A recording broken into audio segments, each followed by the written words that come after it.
Huzzah! We live! But do we? Yes, we do. Always have to make sure. Also, hello, Ribbons. Welcome, welcome. You're a madman. You're a madman with that, with that stream streak. We're back. And we're almost there. Oh! Because, ironically enough, right? Oh, my volume's too loud. I forgot to turn it down. Because, like... Where's... it's just very slow to updating that. So here's the next update.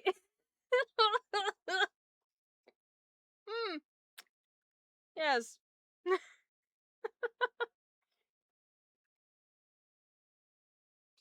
So, ironically enough, the game is already soon to update again. However, it seems like it's gonna update on the 25th. However, over here in the States, it's more accurately going to be the 24th. Which is a Tuesday, which is usually when I stream. However, based on where we are right now, it's I'm begging the mic. It's highly likely that we may actually catch up and, like, finish the Act 8 by the end of the week. I know I put up my schedule on Blue Sky like I always do. I said, you know, today's Nod-Krai arc, Tuesday is Nod-Krai arc, and then Friday is, like, Nod-Krai arc, parentheses, finale, hopefully. And we'll see. I have no idea if I'm actually gonna end... Like, if I'm gonna hit the end of Nod-Krai on Tuesday or Friday. I have no idea. I know nothing. So, these arcs sometimes... It's weird, because I think, like, Acts 1 and 2 of Nod-Krai took way longer than I thought. I think each of those took, like, maybe 3 streams, which is a bit longer than normal. But then, like, what was it, 5 or 6 I pretty much did in one stream. So it's like, I don't know, man. I don't know. So we'll see. But this is gonna be next Tuesday. So not this coming Tuesday, but the Tuesday after. I'm probably not gonna stream that day, because I do want to take, once I finally catch up, like a 1-day break. So next week will probably only be like Sunday and Friday. But we'll probably be done with Nod-Krai by the end of the week.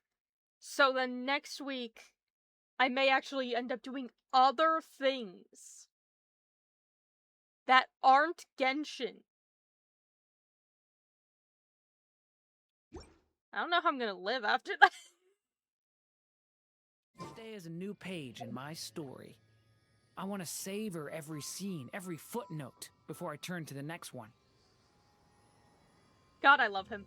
The other thing is...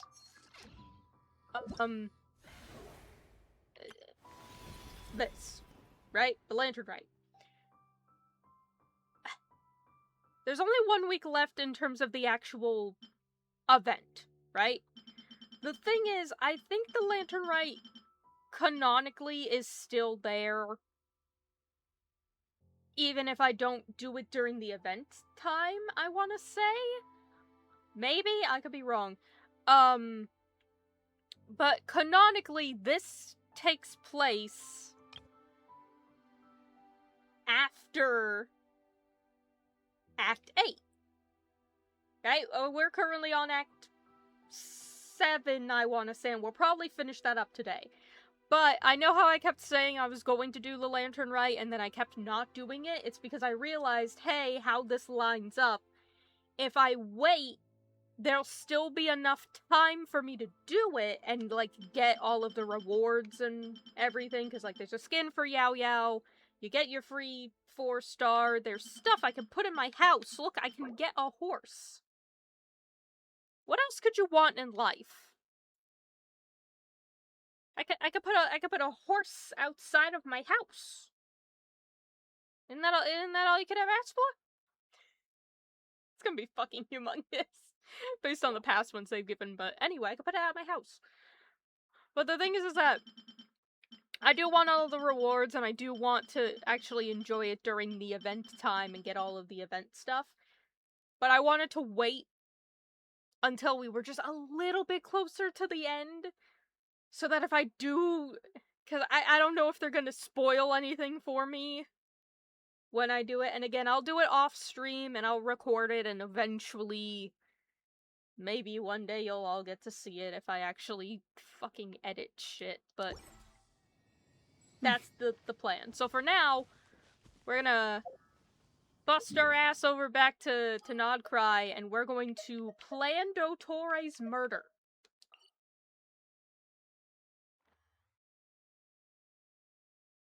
Mm-hmm.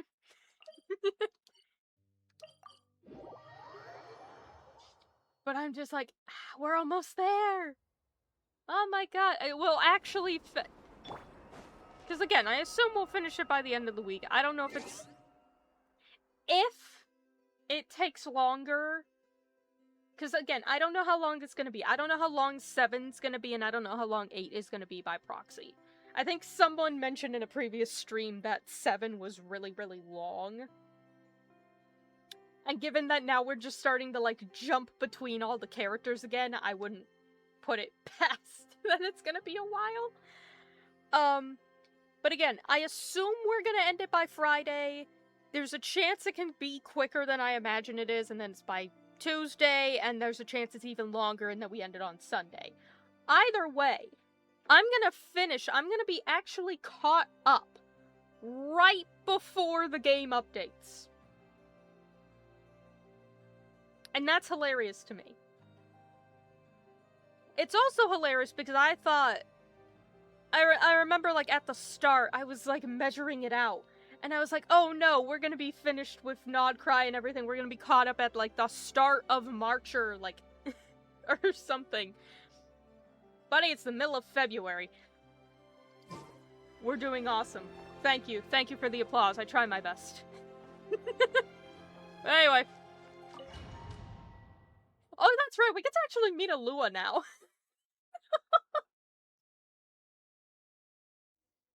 I completely forgot that at the end of last stream I was like, oh my god, it's Alua!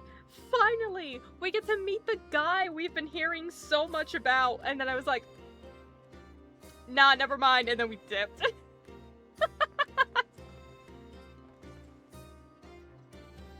Oh. I can't access my menu. That's fun. Anyway. It's him. It's the boy.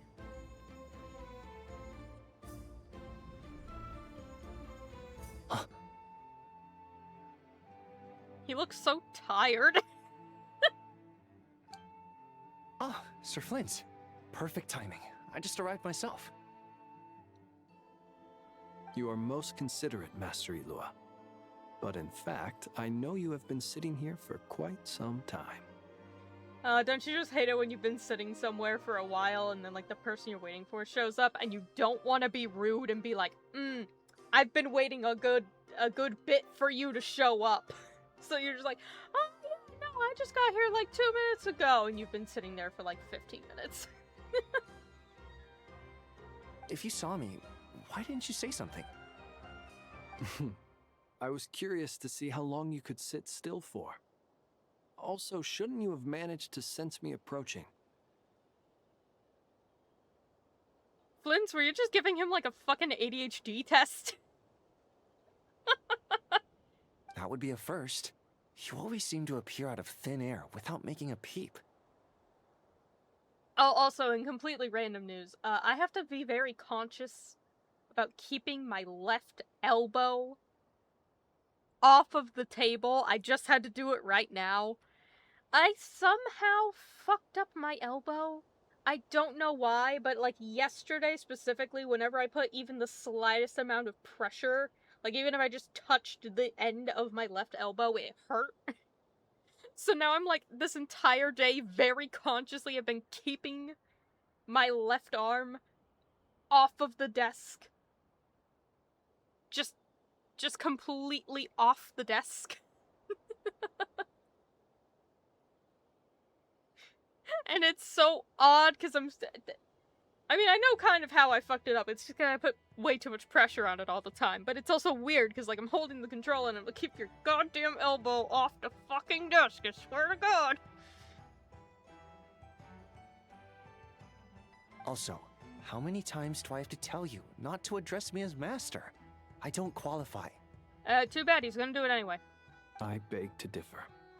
Why should a young man so well versed in social graces as yourself not be worthy of that title? Please, Lord Flint's... Sir Flint's. I'm begging you, don't flatter me into complacency like you do with everyone else. Alua, both of you are nothing but pleasantries. You call him sir, he calls you master. You bitches are so formal. You understand me better than most. My newest acquaintances tell me I love complimenting others. What do you think? I mean, it's true. I think they don't understand why you do it. You just love puffing people up till they're a big, happy ball of hot air that floats away into the sky. But it's true, he do be out here complimenting everybody. In all sincerity, I can only hope that they bring good tidings when they come back down to Earth. Is the situation that bad? Oh yeah, I could... again, first time we're actually seeing him. This guy has been completely out of the loop. He's got no idea there's a false god on the loose and that there was a whole moon bullshit and a moon god disappearing, and now the things got stolen and a person's been kidnapped. Honey, you are like 6.5 acts behind. You need to catch up, sweetie. We just held a strategy meeting. Let me fill you in.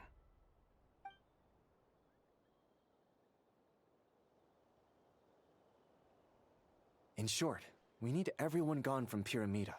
We also need a team of lightkeepers to scour the more remote regions of Nod-Krai for civilians to evacuate. I only hope we have enough personnel. We do. Old Man Nikita will definitely help, and we can recall anyone out on patrol to focus on this instead. Good. I'm sure you and the others will make short work of this. Now, don't forget, once you've completed this task, make sure you and the rest of the team evacuate to either Snezhnaya or Natlan as well. Flint? If you've got something to say, Master Ilua, why not guess what I'm thinking right now? You mentioned that you have something else to deal with later. Oh, that's right, he can't leave. God, sorry, Chad, it's been 2 days. My brain just, whoosh, everything's gone. Yeah, who are the people that were cursed? Lumine, if it even applies to her. So Arlecchino, Sandrone, Lauma, Nefer, and Flint. Those are the guys that are cursed. They can't leave. How difficult is it going to be? I doubt it will be easy. I know you're a lightkeeper, and it's your duty to protect others in times of crisis. But I have a feeling that you'll be walking into grave danger. Aloha, he's been doing nothing but that this entire time! However bad things have gotten in the past, Nod-Krai has never faced a mass evacuation before. But from the sounds of it, You don't intend to come with us. He can't. I don't mean to pry, and it's probably none of my business. But whatever it is you're intending, you don't have to go through with it, you know. I've been afflicted with some sort of curse, and I'm told it may well trigger if I set foot outside of Nod-Krai. As such, I cannot leave. I have to act, if for no other reason than to fight this curse. What? No. Why? Why would anyone want to curse you? I mean, to be fair, like I said, he cursed 5 people. He ain't the only one. There are plenty of people out there willing to trample over others in pursuit of their own goals. Frankly, Sir Flint, I am furious. You're making light of what is an incredibly serious situation. I love how right off the bat you can tell that there is a very deep connection between these two characters. Like, he is Alola has been mentioned about 2, maybe 3 times up until this point, and it's like the first time we're talking to him, and automatically, I am furious that you have been cursed. And I'm even more pissed off that you're not taking this as seriously as I am. Good on Alola. I like this guy. Indeed I am. And? And what? I told you, I'm furious about this. Nothing I can do about it, I'm afraid. Things happen, and we just have to deal with them. If you find yourself feeling angry, perhaps start by drinking a big glass of water. Alright, buddy, you don't have to tell me twice.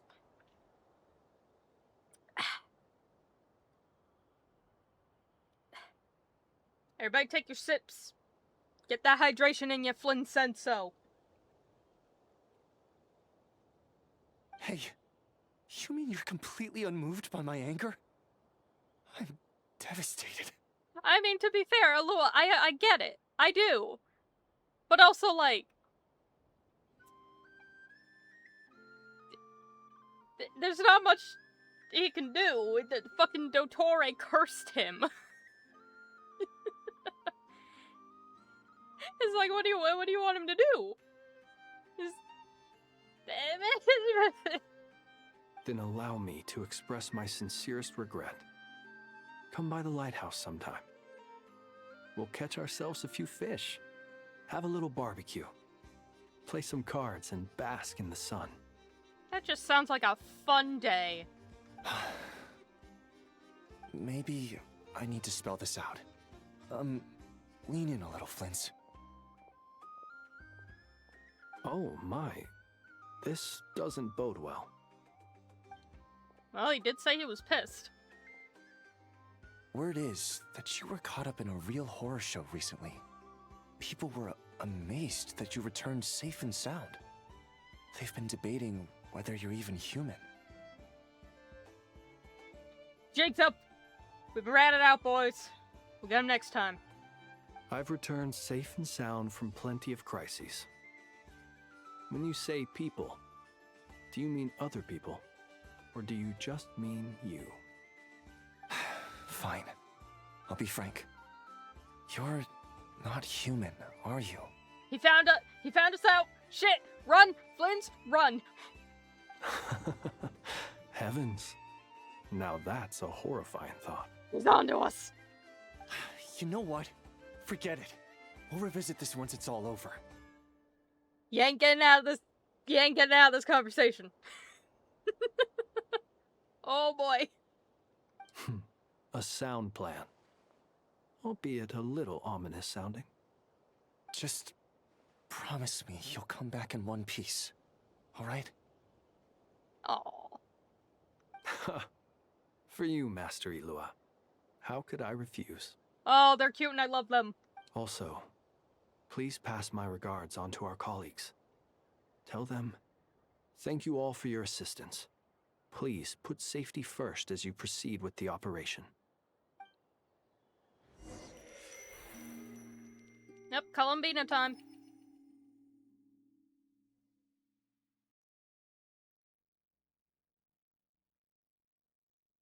I have to keep searching for a path toward reality.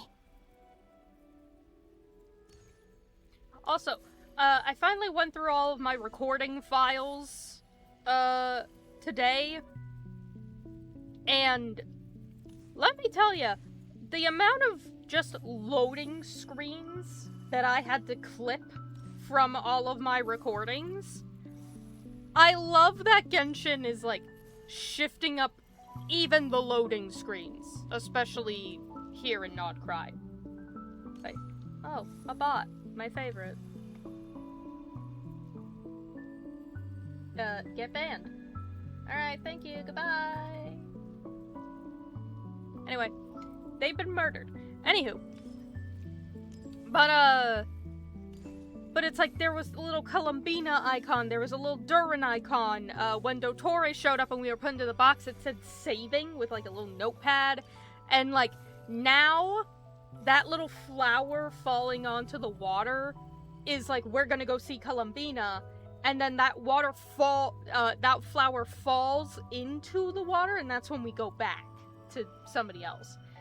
And then even when, we're jumping around between other characters and we're on, like, the map, there's little symbols in the corner for, like, different characters and stuff. It's the tiny things. But, like,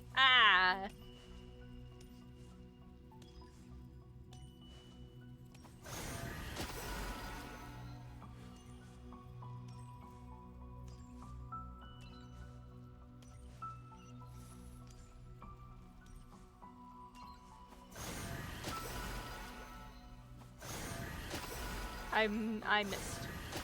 I missed again. Or I just touch it. That works too.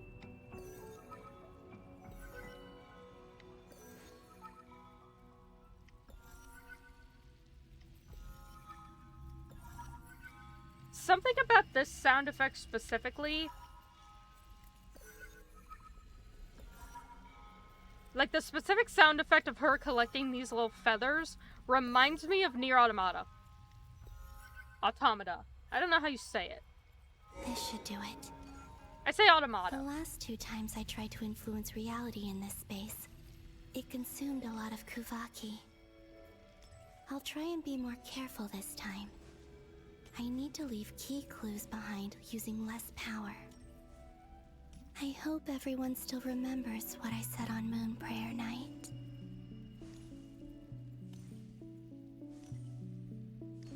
But like, yeah, that sound effect kind of reminded me of a UI input in Nier Automata.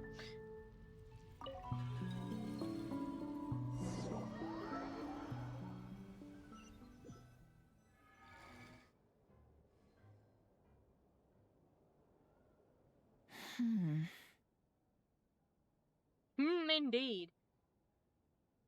I think I'm just, like, paying more attention to sounds in games in general lately, because, Alex, who's our sound and music guy for the game we're currently working on, has a thread in our Discord server that's basically like, hey, if you find any tracks or sounds from other games that you think are interesting and like fit the vibe, you know, so I can have them for inspiration and stuff. So I think I'm just like, and then the fact that I'm trying to learn and actually use my instruments more, like the 4 fucking instruments I have sitting around my house, I'm just becoming more and more like attuned to sounds. It's really weird, and it's also distracting, because then I'm like, oh, this sound reminds me of this, or you'll see me randomly spin around the character in the middle of a room because I'm getting distracted by the backing track. Nothing here either.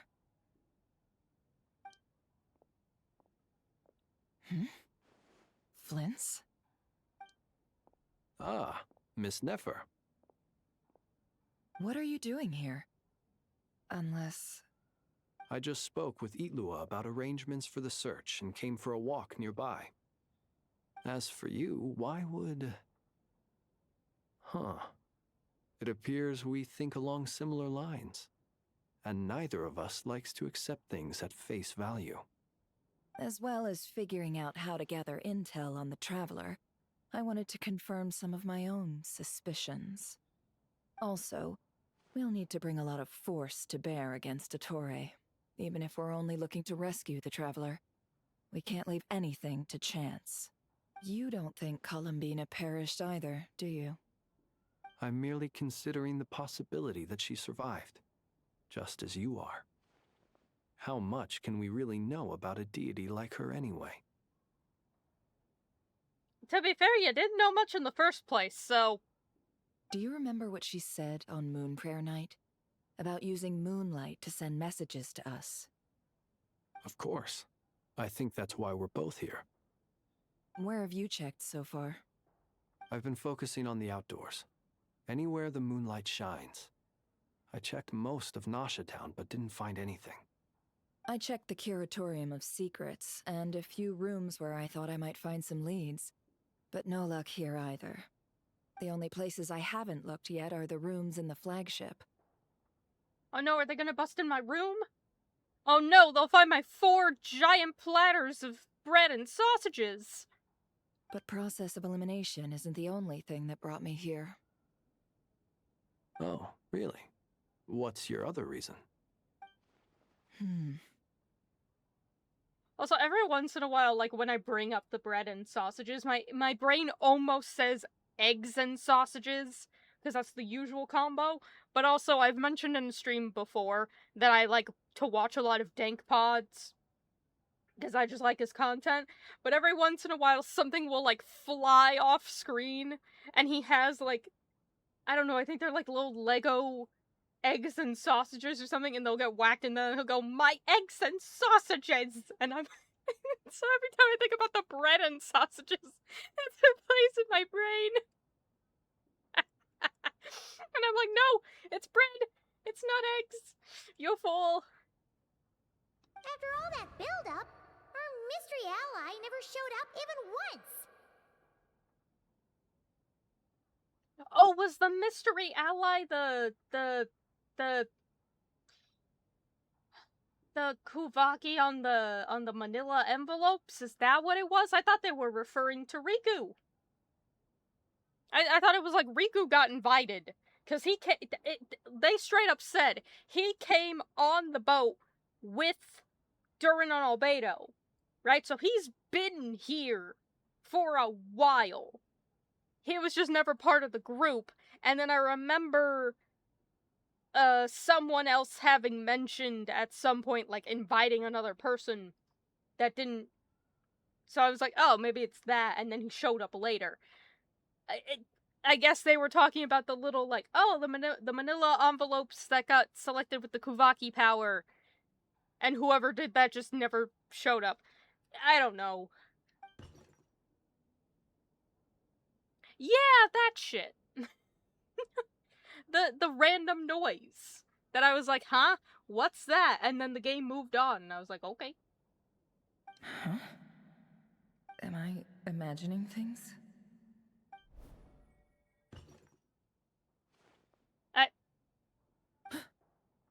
Come on, let's see what's going on. Knock knock, who's there?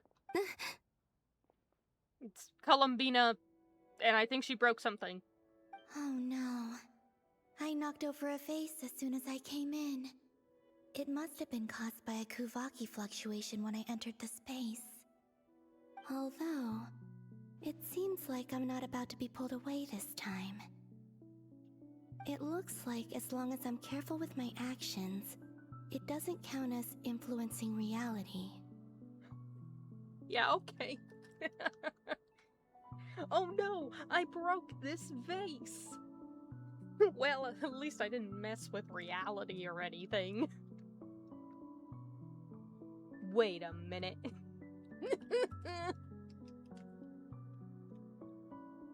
Anyway, is this the flagship? The Traveler mentioned that's where she was staying. I only went into the lobby last time, so I've never actually been here before. How does this space work? Okay, Columbina, I know you lived in a cave for a very, very long time, so you're not really aware of them, but there are these things in buildings that are called hallways. If nothing else, I can now be sure that it is not simply memory. She mentioned where her room was. I think it's this one.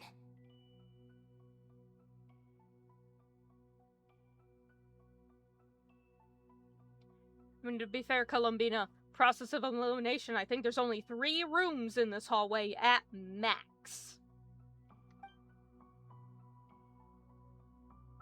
Maybe only 2.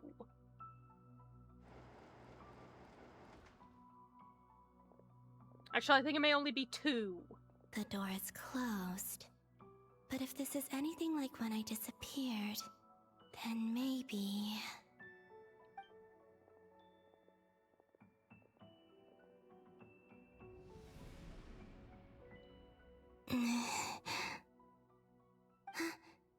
I'm in. Huzzah! She and Paimon aren't here at the moment. My bread and sausages! I hope she's okay. I wonder what happened to her after that battle with Dottore.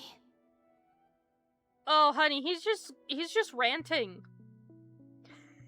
This man has just been ranting nonsense at me the entire time. Best not to dwell on that for now. I need to try and leave them some clues.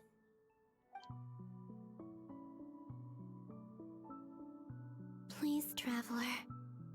I really hope you find this.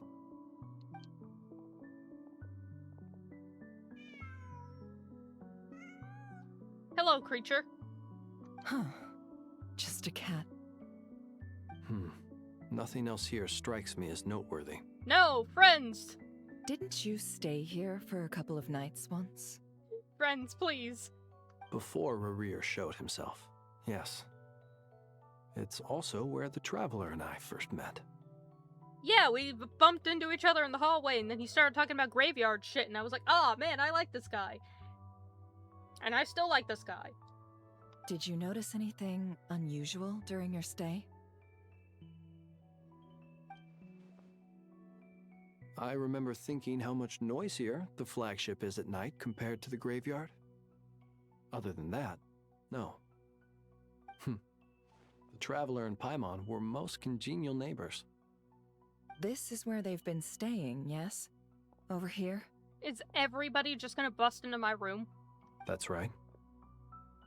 I wouldn't usually condone breaking and entering, but we can make it up to them later. Literally everyone's breaking into my room. Focus now. I have to write a message on the wall using Kuvaki, just like I said on Moon Prayer Night. Simply open your windows on nights when the moon shines bright, and the moonlight will naturally flow towards the words I have written. Here goes. I'll need to carefully control my strength. Be really careful about it, and then suddenly, boom, never kicks in the fucking door. Oh, I have to write. Oh, God.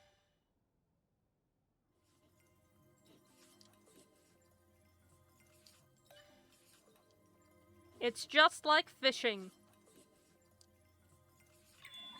Oh, Jesus.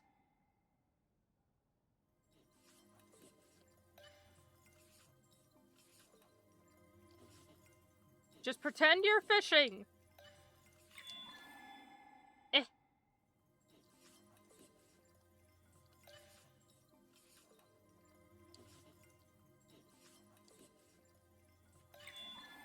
Fish fear me. Words also fear. Words cause me fear, but the fish will fear me.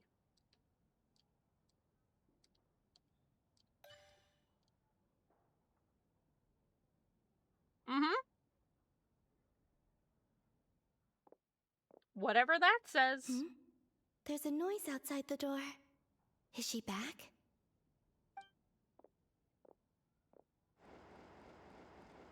Please, you have to see these words.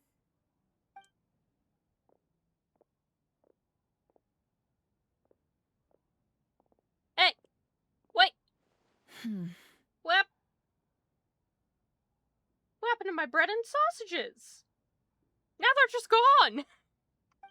Well, do you sense anything? What, did the power of Kuvaki absorb all the bread and sausages in the room? Equivalent exchange? You will not go above your power of Kuvaki, but in turn we will take all of your bread and sausages? They were on the table right there! Unfortunately, no. And this place was our last chance. Not necessarily. We've only looked in Nasha Town so far. Miss Columbina said she would leave messages at her friends' dwellings. It's still worth checking where Miss Lauma lives and where I live. Maybe do a little bit more checking than walking into the room, looking at 2 corners, and then going, well, we've done all we can do. Let's try and make some time to look into those then. Wait. What are you waiting for? Paimon might have overeaten slightly. Gee, golly, who could have guessed? Actually, no, that's a rarity for Paimon. What's that look for? This is a victory feast. It's normal to eat a little more than usual. And now the bread and sausages are back. Look, they're back on the corner table. They weren't there 2 seconds ago.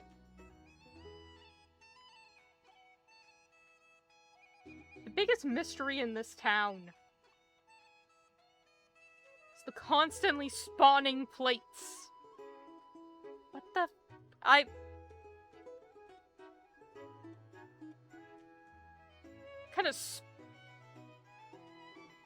kind of food specter lives here? The Traveler in Paimon. It's really you. But why are they talking about a victory feast? Huh. You worried Paimon sick while you were out there fighting Rare. So this is your chance to make it up to her, alright? And then we suddenly jump to the past right after we beat Rear? Wait. So this is the night after the battle against Rerir. But No, it wasn't. How did I end up here? That's quite a long time ago now. Wait. Time. That's it. Every time I've entered reality within this space, it's been at an earlier point in time. Every one of those points has been before I fell into the moon's reflection. And everything I've done to affect reality really did happen in the past. Does this mean that within the moon's reflection, time flows backwards? Starting from the moment I fell in? Actually, that makes sense. Because if you think about it, if you put a clock in front of a mirror, and you looked at the mirror and at the clock on the mirror, it would be turning backwards. Because it's a mirror image. That's smart. I appreciate that. That's a good detail. Not long till Moon Prayer Night now. It's gonna be even livelier than tonight. Although, it's gonna be sad saying goodbye to the damselette. She seems like a really nice person. Paimon. No, I can't. Even if I make contact, they probably won't understand what's going on. And in any case, I'll likely get pulled away again if I do. Instead, I have to find a way to get them to notice what I've written using the moonlight. To be fair, if it's already on the wall, it should still be there in the future. Wait, even I hadn't thought of doing that before Moon Prayer Night. They'd never conceive of that possibility. Is there truly no other way? Don't lose heart. We'll find a way somehow. Oh no. Convenient statements. Huh? Oh, you say that, but the Frost Moon is beyond the fall sky. If we wanted to go visit her, how would we make it through to the other side? try really, really hard. We might not have all the answers now, but I'm sure we'll find a way one day. Guess someone's gotta be the optimist. It ain't me, but go off, I guess. The present. The future. That's right. There are still things I can do. What's your plan? Flint's, when you were staying next door, did you ever open the window? No. The rooms here are dark and damp. And there's such a buildup of dust on the windows that the moonlight can't even get in. I didn't think it was worth the trouble. And that's the point. The moonlight can't get in, and she said you're gonna see it if the moonlight hit the thingy, so you gotta open the window so that the moonlight hit the thingy. The moonlight. I have a window all the way up there? Goddamn. Ah, I think I see where you're going. One moment. I'll see if the owner is available. Don't bother. Time is of the essence. You're gonna break it. Time. Is she gonna yeet the fucking mug at the window and just break the glass? Even if no one sees what I've written at this moment, maybe someone will remember what I said after Moon Prayer Night. Yeah, like I said, it's still gonna be there. I need to write down as much information as I can. And maybe one day...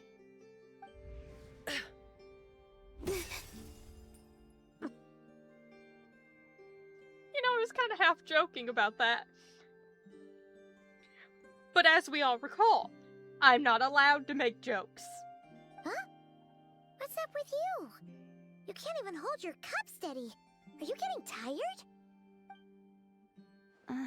A little. Well, you should probably hit the hay then. You've had a really tough couple of days for you.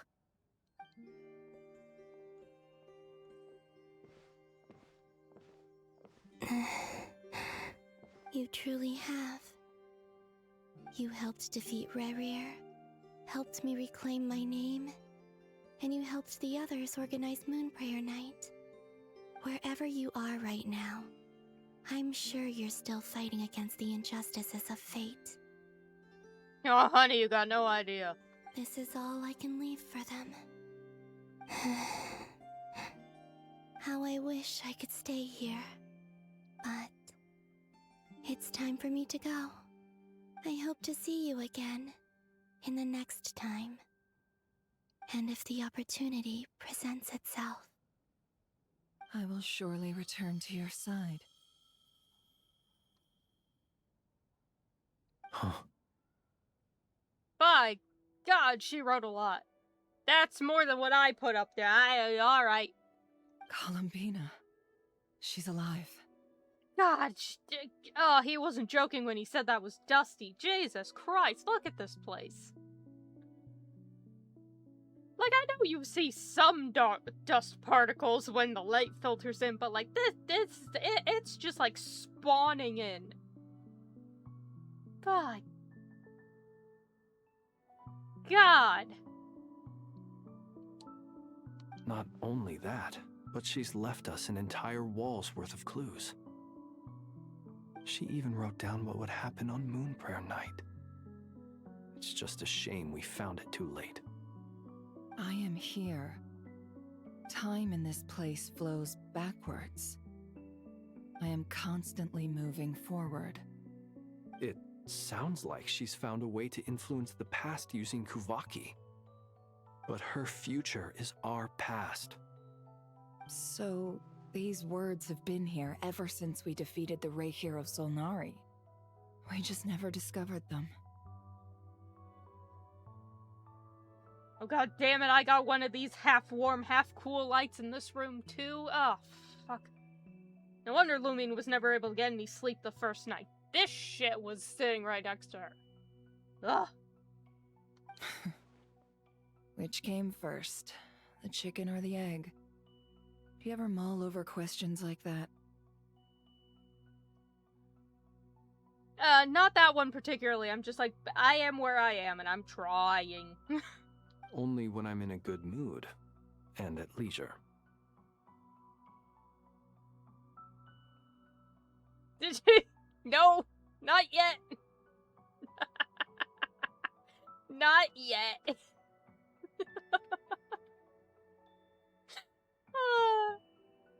It been a day for you. It's like, come hither. Come join us in the we just found out Columbina is trapped in a backwards time. Come hither. Decompress to your heart's desire as we see Columbina just fall deeper and deeper into tragedy.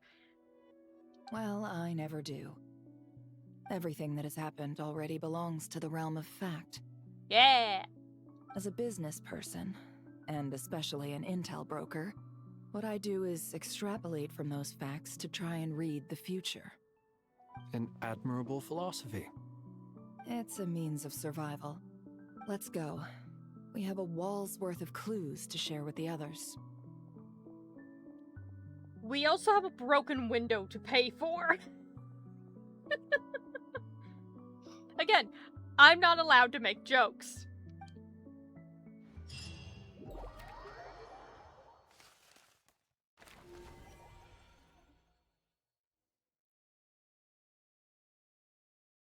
Can't just believe she...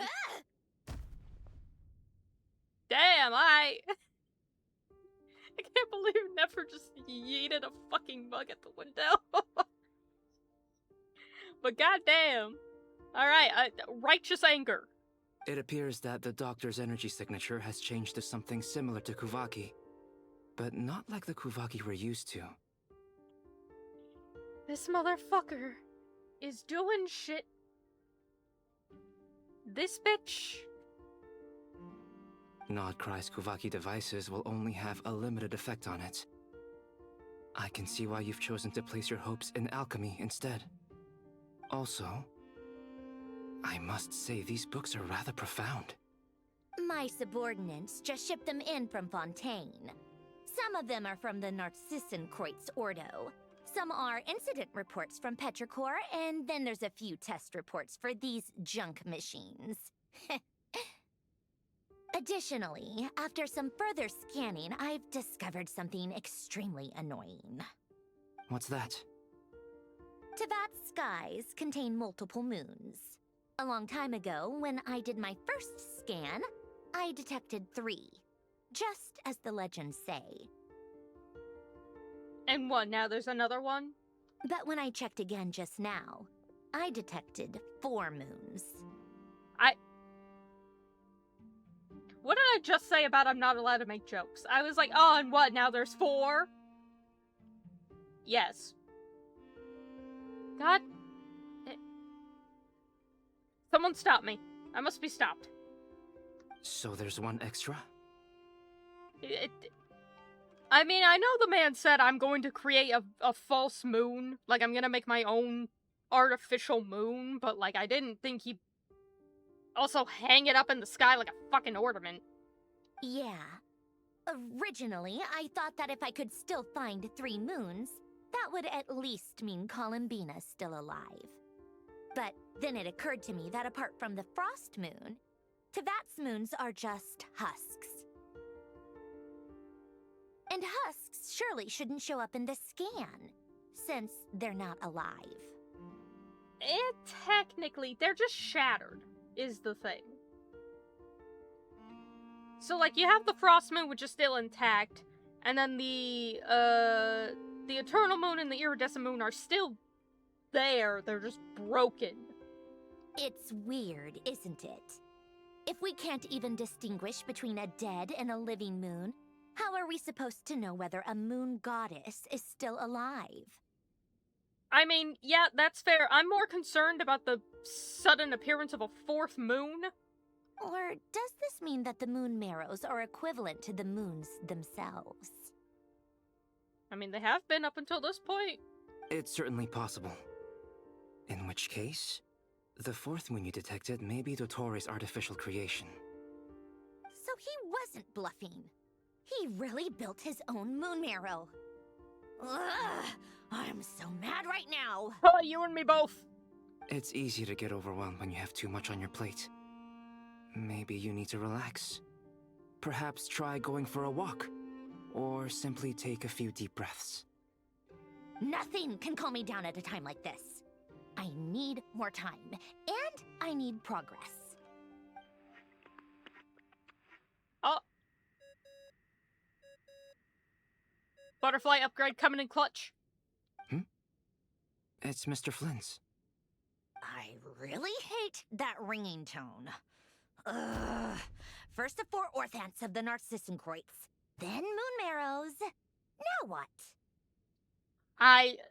Alright, I understand you hate phones.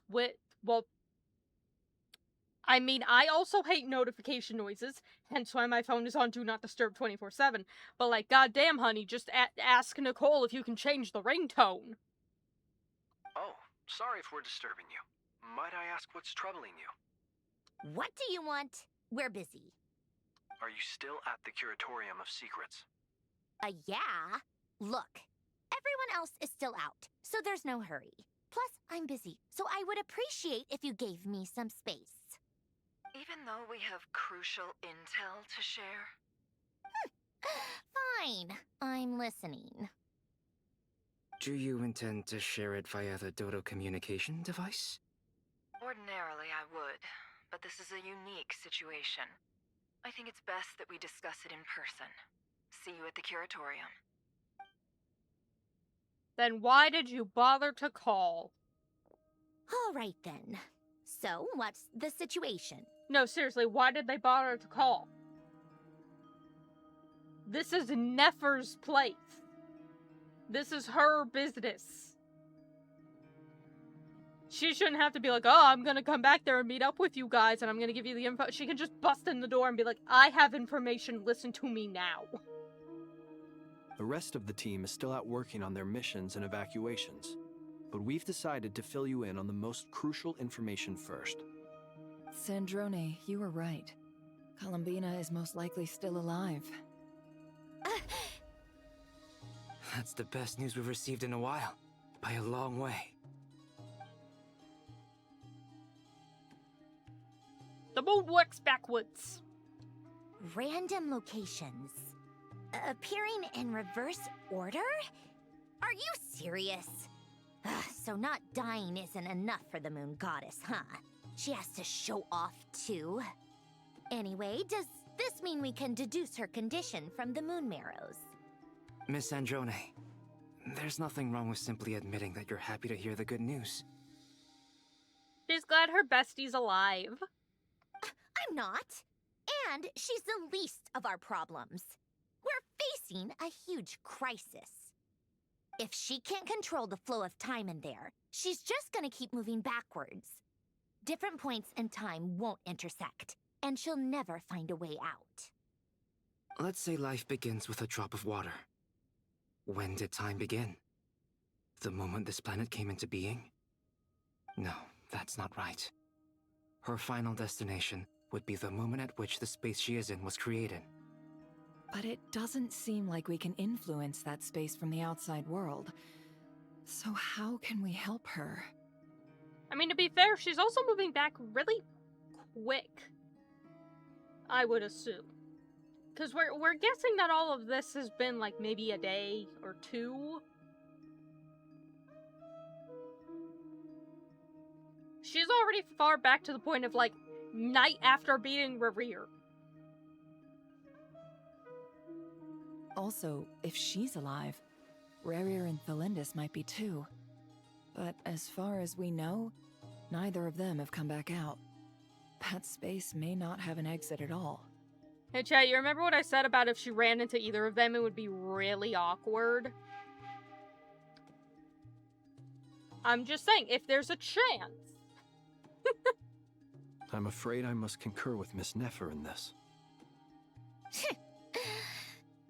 Can't exactly argue with that.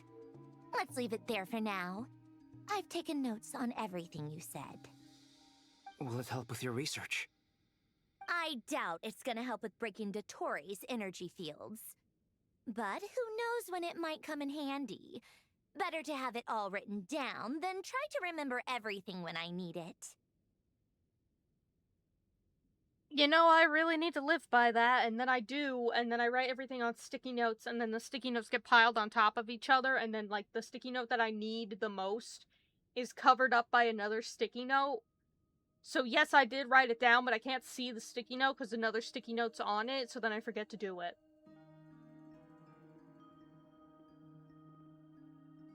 If y'all want to know why I'm 5 parts behind on uploading the VODs.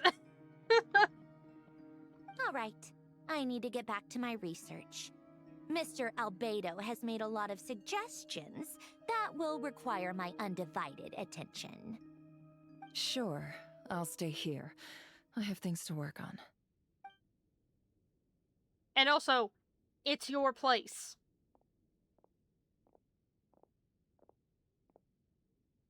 Paimon, are you there? Oh, right. She went with Varka to Natlan, didn't she? Good thing we've moved her and the Traveler's luggage in here. Oh no, my stuff! My things! My items! My... Oh, god damn it. They're gonna... Chat. They're gonna open this bag. And they're gonna find all my fucking rotisserie chickens. Better not root around in there. I need those.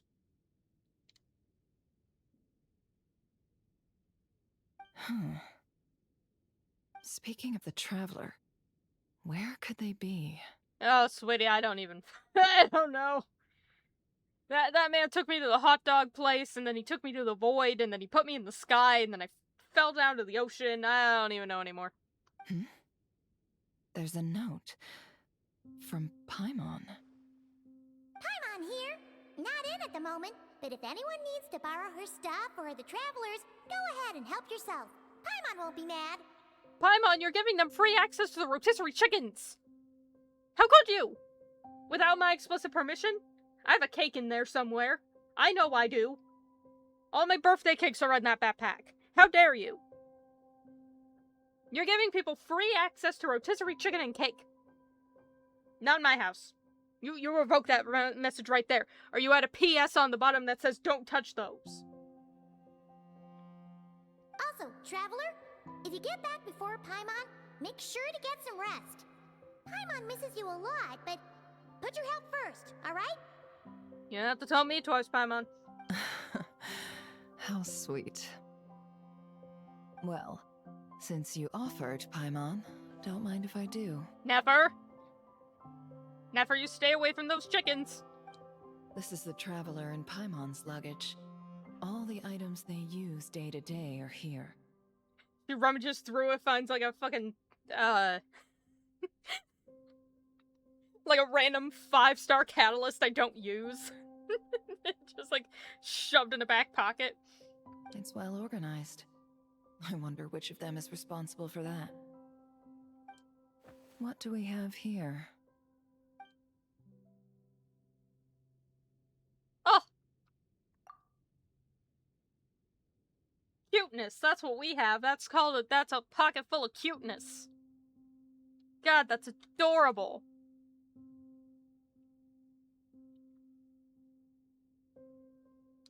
The camera captured a special moment that can only occur between people who are close to one another. You can really sense how the photographer feels about their subject. I wonder why this picture was placed outside. Is it because Paimon recently looked at it?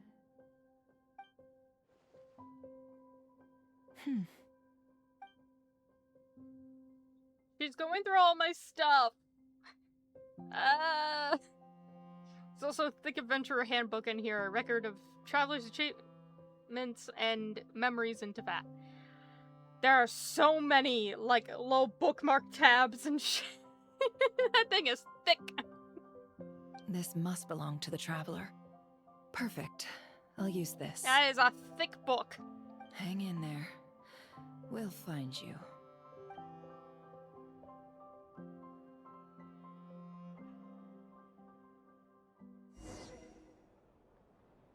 And Centrone's just moving her shit. Paulownia. Search keyword world formula and bring me all relevant books. Sure thing, ma'am. I'll do it and I'll go to my inventory. I'll do it in just a second. Because I need a break, because I drank all my water. You know how it goes, chat? Now's the time. Water, snacks, pillow, stretchies, bathroom, everything you gotta do. Off we go. Whee!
Bleh. Okay.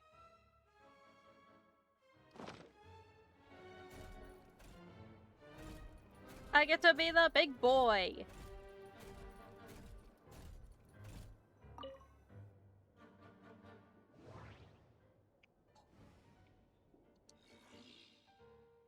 Irrelevant engineering blueprint. Keyword not located.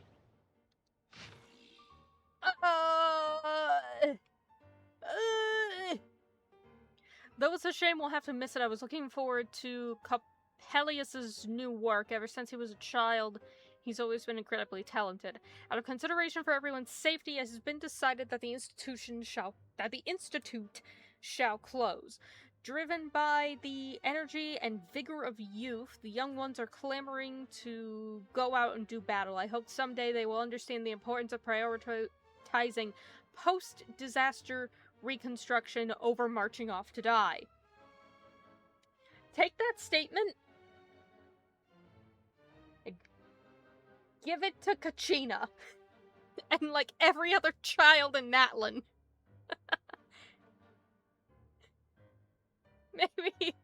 Maybe don't try and go off to war. I figured that a champion long before we must depart. I've chosen a good piece of land near the Fountain of Lucine as the post-relocation site. They even say they want to use the land to build an opera house. They'd sooner set faces aflame with shame and laughter to think that anyone would be so comical. Oh, honey, you got no idea. We're going to pay our respects at Basil's grave. I hope it all turns out like Emmanuel said, however, in the Institute's responsibility to supported gifts and talented youths. Met with the newly appointed Eudux, that would be Noubelette. He has a particular temperament, seems much more reliable than Leon and those other clowns. Children who aren't dead.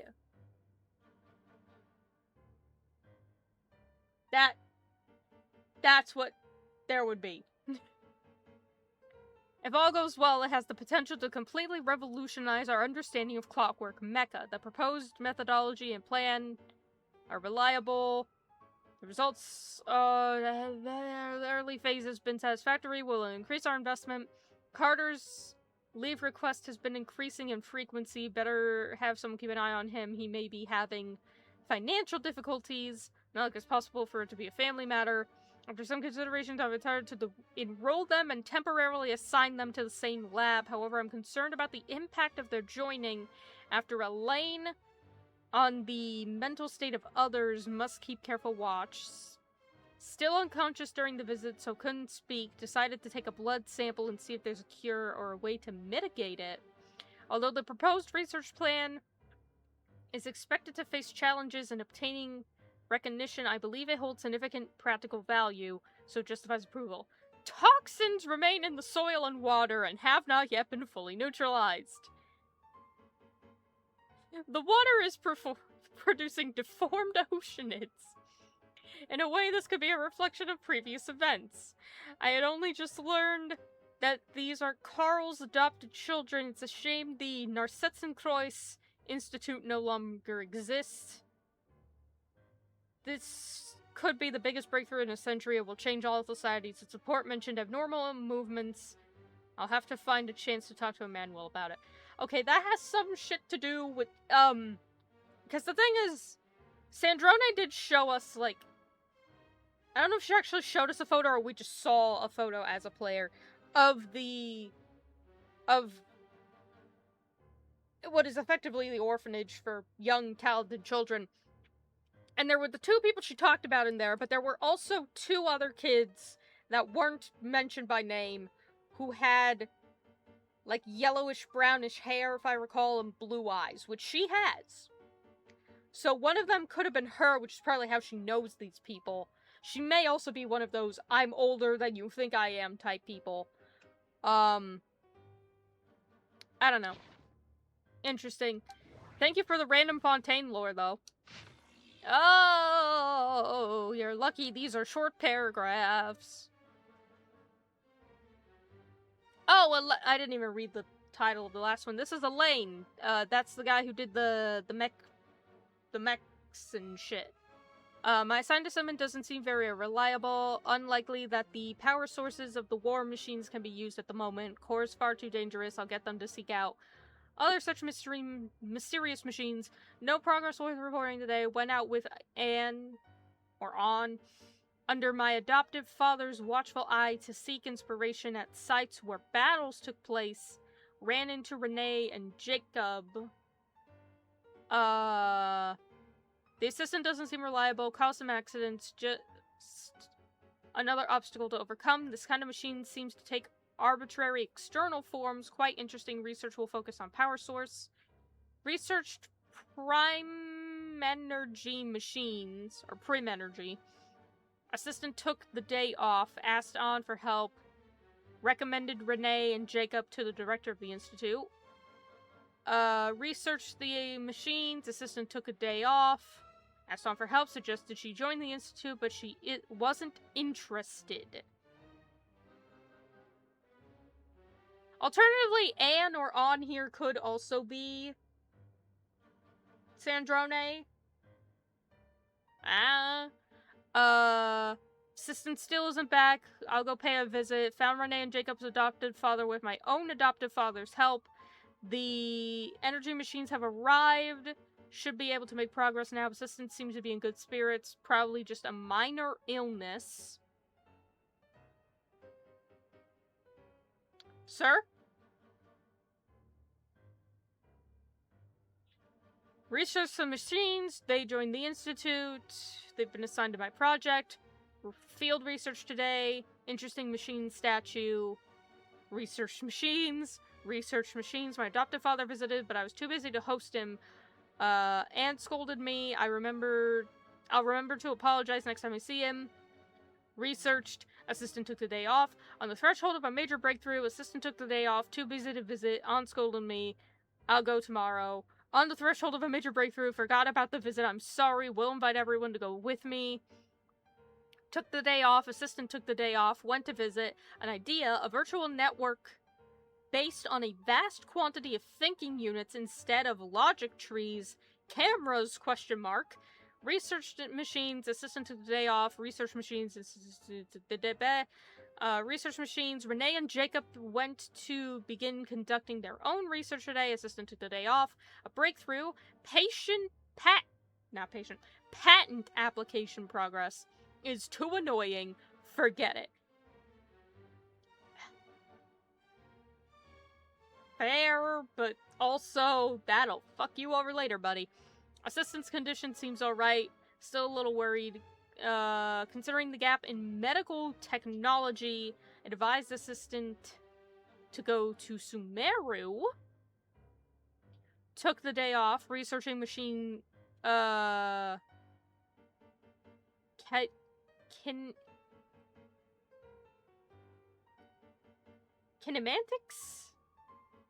Next. Must make a materials list. Visit. They said a bigger lab has been prepared for the Chematics experiments, but I've decided not to move for now. Visit. Been urged to move the lab several times, but if the lab is moved, my assistant might not be able to find it. A pain. Visit. Move my lab. Awesome. Yeah. Autominequity? Is that how you say it? Sermon dictation concerning the apocalypse. Well, that sounds safe. In light of the formal and rigorous proof outlined above, I believe that the correct term for this situation is Fortuna. It is an ancient Remorian technology, a wisdom unparalleled. I never imagined that Remorian ideas would be so similar in the computation graph that I have named the world formula. This is strong evidence. Human civilization is bound to lose this potential amid ongoing exploration and evolution. Humanity's decline is, in truth, unfolding at this very moment. He's not wrong. To put it bluntly, ladies and gentlemen, the apocalypse draws near. Alright, go off. This is not the hallucinatory babblings of some wandering muck from Sumeru. Rather, it is a logical deduction grounded in reason and natural philosophy. Wow, rude to Sumeru. Please take a look at this diagram. Beneath the most hidden of all hidden, the number of cycles, that is, the number of higher particles can now only be 4. No new world cycle can be generated through reconciliation. In other words, the end of this current samsara is the end of infinite light. The sparks of civilization are all but extinguished unless we begin to consider introducing variables beyond the existing system. After all, the world is itself the external manifestation of a dream, and therefore... Alright, that is... There is something to be said about that in terms of there's, like, the belief that, when our current universe comes to an end, then a whole new universe is gonna start, and it's gonna be like an never-ending cycle, basically. Right? And Samsara, if I recall, was the thing that we were trapped in doing the time loop again and again in Sumeru in the dream. So it's kind of like that. Where it's like, hey, you know, we're in this current timeline. And eventually that, you know, we'll meet the end of time. And then everything will cease. And then after that, a whole new universe is gonna start, and then everything's gonna do its own whole thing again, and then that one's gonna end, and then a whole new universe, and da-da-da-da-da-da. Oh! World formula. That's all I needed. Alright, well, fuck whatever the next, bit of research was. Oh, I can look at it anyway. Sorry, just gonna... Oh! This one's too many words! Oh, I regret clicking this.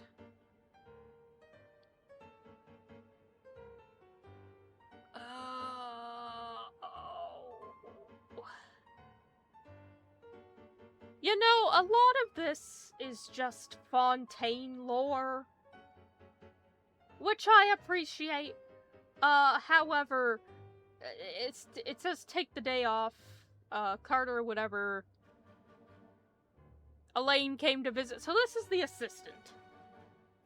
Which, alright, nice to have the info. I appreciate it. At the same time, it's like, I'm just gonna record this and I'll deal with it later, 'cause God, that's a lot of... Oh.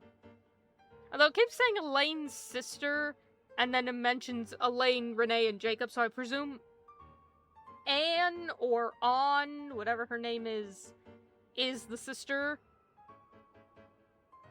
So, alright. Yep, Yep. Okay. Yep. Goodbye.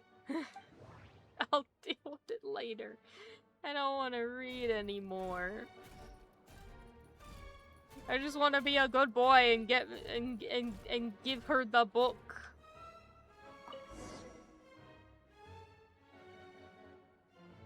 Let's see.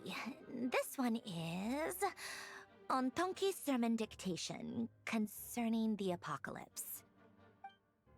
I believe that the correct term for this is Fortuna. This was an ancient Romorian technology, a wisdom unparalleled. Why did I even bother reading it? I never imagined that Romorian ideas would be so similar to the diagram I have named, the world formula.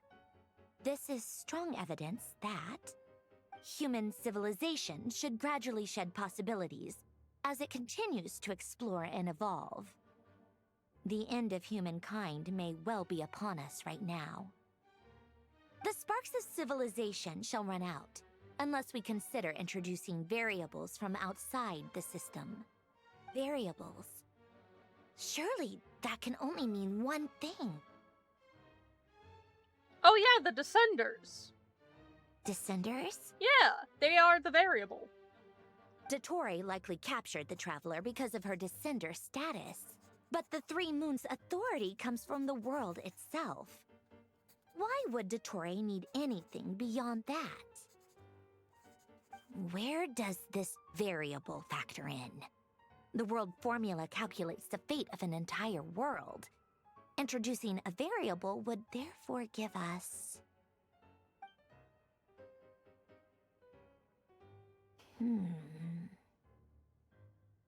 Oh no, not 1/3 of a page covered in scribbles.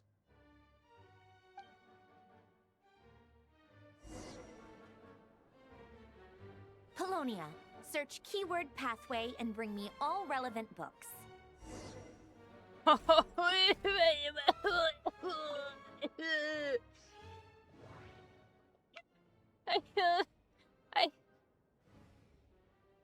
Sandrone, I don't want to read anymore.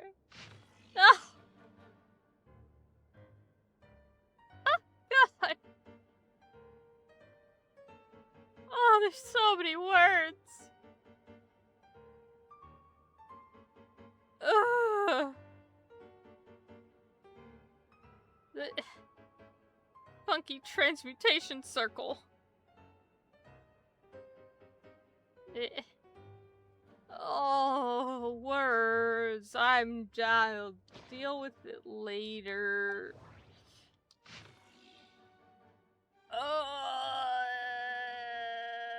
There it is.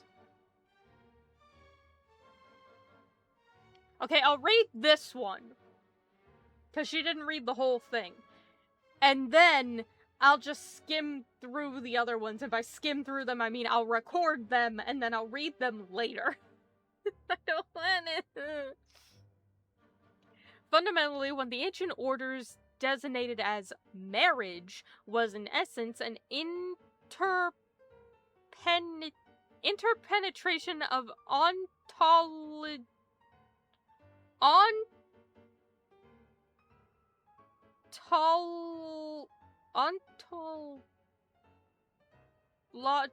ontologically distinct orthants?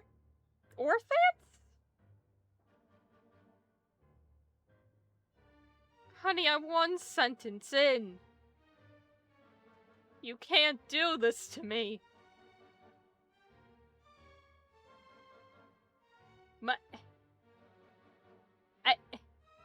Okay.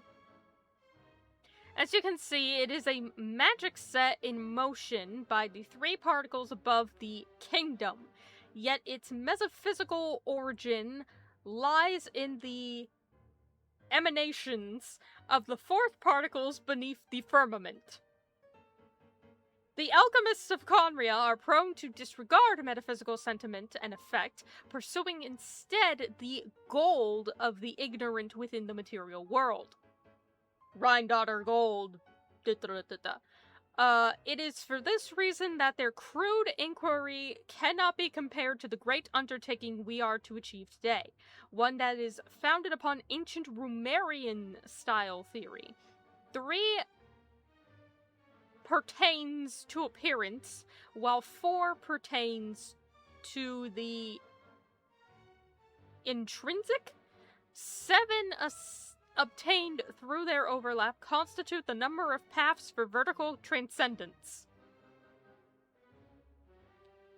We designate this process of overlap as marriage, for the union of the two through a mediating medium is akin to the matrimonial covenant of those bound in mutual love. Observe and compute the quote-unquote pathway displayed in the guidance diagram.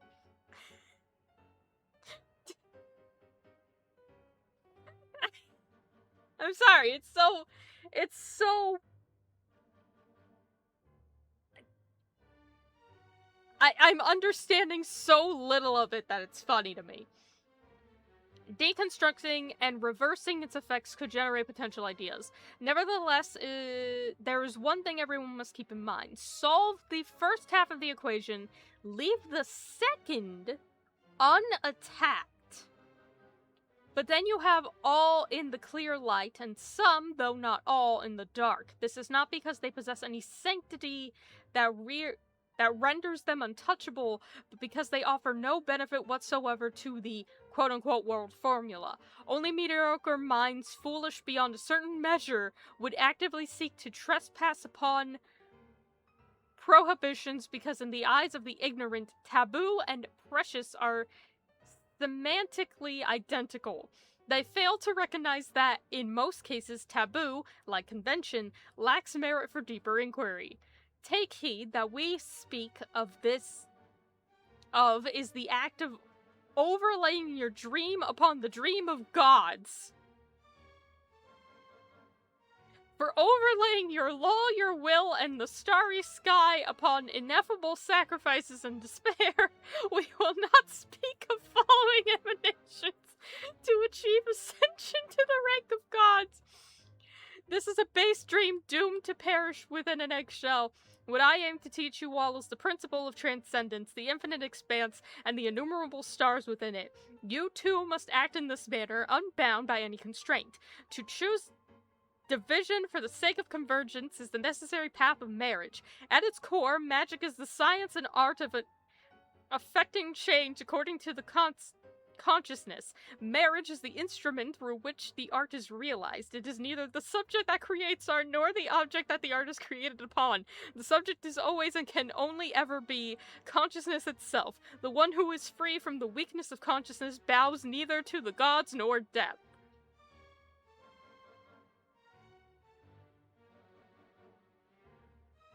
Chat, did you get all that? There's gonna be a quiz later.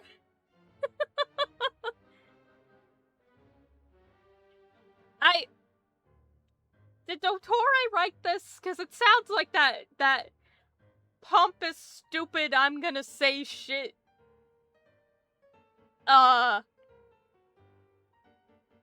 Crap that he has been saying this whole time. Like, this man just likes to say shit. And I wouldn't be surprised if that's the case. Also, what do you mean you are asterisk doomed?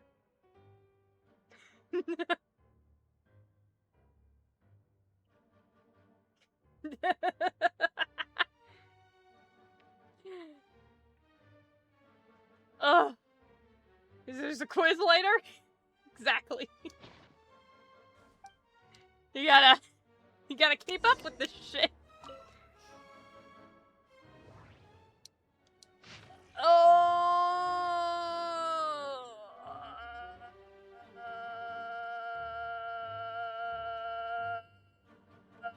Anyway. Oh, Jacob, the guy who did the thing with Elaine. Yep, good, yep,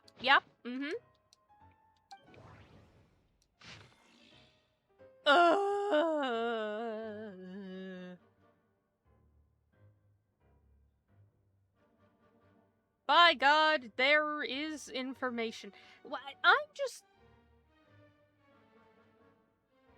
It's just interesting to me how it's been, like, suddenly Fontaine, like, ancient Fontaine lore is all over the place, but specifically only in relation to her. And she's just bringing it up for the funsies.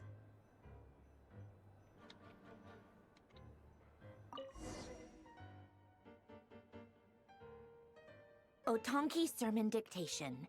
Explications on the Chemical Marriage. These titles are pretty esoteric. Oh, honey, you're telling me. Observe and compute the pathway displayed in the guidance diagram. Deconstructing and reversing its effects could generate potential ideas.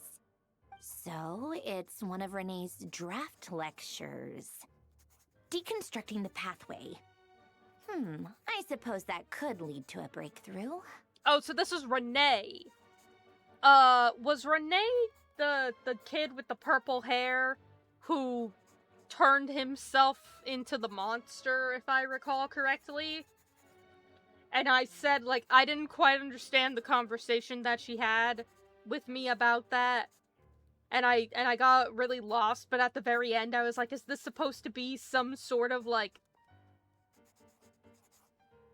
stand-in for Dottore and somebody else? I assumed Riku, maybe? Is that why I find it so pretentious and awful? And I thought it might have been Dottore, it's because it was Renee? Alright. Hey, chat, you remember how when she asked me, like, hey, do you think Renee was, like, admirable or idiotic? Idiotic. Absolutely. What the fuck was that? New scribble just dropped. This is so long. This guy sure loves showing off his knowledge.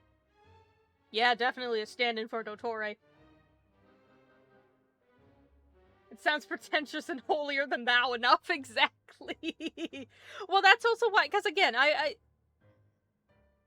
would have to go and look at the conversation we had, but it was basically like, there was Renee and there was Elaine, and then Elaine was doing his own thing. He was basically making the mechs. But I think in terms of how I understand it, they were both trying to obtain something similar. Like, they were both trying to do a similar thing in the end, I guess. I don't know. But one of them went down the path of, like, experimenting on people, including himself, I believe. And the other one ended up isolating himself from everybody. And so I'm like, again, the specifics elude me because I was very confused. But it really does sound like a parallel to Dottore and Riku, where Dottore's going down the mad scientist route of experimenting on other people and writing, like, pretentious holier-than-thou shit. And all this sort of stuff. And then, like, Riku going down the route of, like, both of them trying to ascend to godhood, basically, but Dottore doing it in, like, making artificial moons, doing all these science experiments, torturing people, experimenting on people, so on and so forth. Whereas Riku took the Gnosis, dipped, and kind of just pushed everybody out, and then just ascended from there, right? So, and is only now learning, like, the repercussions of, and again, the thing he told Durin of, keep people around you who care about you and can keep you on the path of the light so you don't go down this, like, road of isolation and spiral like I did type thing. So I kind of get it, but at the same time I'm like, huh? Oh, you're gonna have to read more shit, aren't you? Oh, there's another table. I'm just gonna head over. Search keyword tree model and bring me all relevant books. I'm already ahead of you, ma'am. Whatever you say, buddy. Oh, God. The ocean gave birth to all, yet also devoured everything. Ah, joke's on you, motherfucker. We prevented it from devouring everything. That was the whole point of the nation. That was the whole point. But it's so interesting getting all this Fontaine lore. It's like, buddy, we did that already.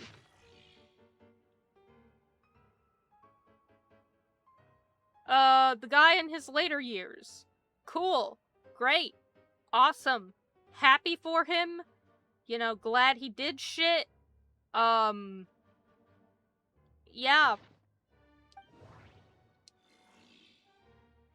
Oh, thank God, there's no words in that one.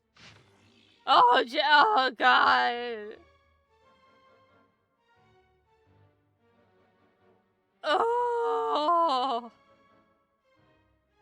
I'm not reading all this right now. I can't. We're gonna be here forever if I do. And also, this is just, like, extra lore. Which, nice, great, awesome. Extra lore is nice. It's not nice when it happens all at once, only in text.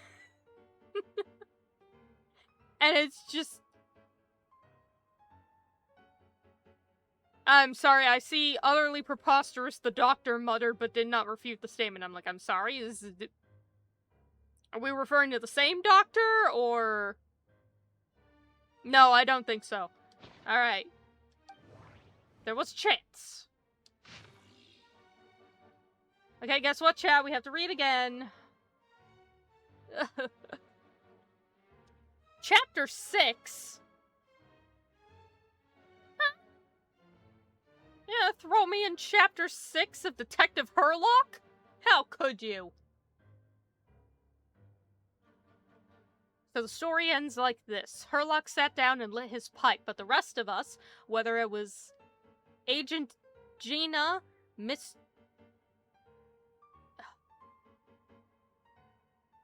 Yeah. Would it be Yakoba? I guess? Or the Commissioner, Miss A.G.? Looked at one another in confusion. You must still remember that the locations of the 4 previous cases are equidistant.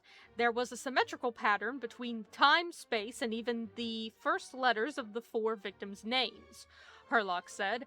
This is also why Gina's deduction was completely off the mark. The murderer knew that she, possessing basic knowledge of the mystic arts, would assume that the followers of the Lilia Crucis Ordo would treat the patient as a necessary ritual sacrifice, so the culprit let her believe that her assumption was entirely correct.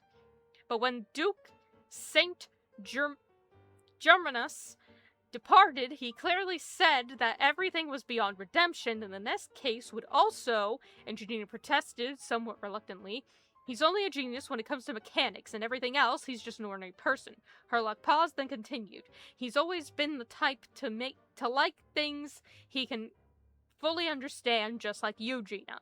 Ah, I get it, Miss Yakoba shouted suddenly. My dear Herlock, now everything's crystal clear. The 4th victim's death wasn't a carefully planned murder. It was pure coincidence. He only wanted to kill those 3 unfortunate gentlemen to avenge his comrades from the Ordo, but the traps he sent weren't limited to just those 3 locations. He was worried about that the plan might fail, since the 3 victims were all well-protected figures after all, so he added a few extra traps. Yet he never expected, with Gina's interference, the plan would go far more smoothly than intended. Miss Yakoba, please don't speak as if I were an accomplice. And Gina's face turned as red as a poinsettia, and she protested indignantly. How adorable.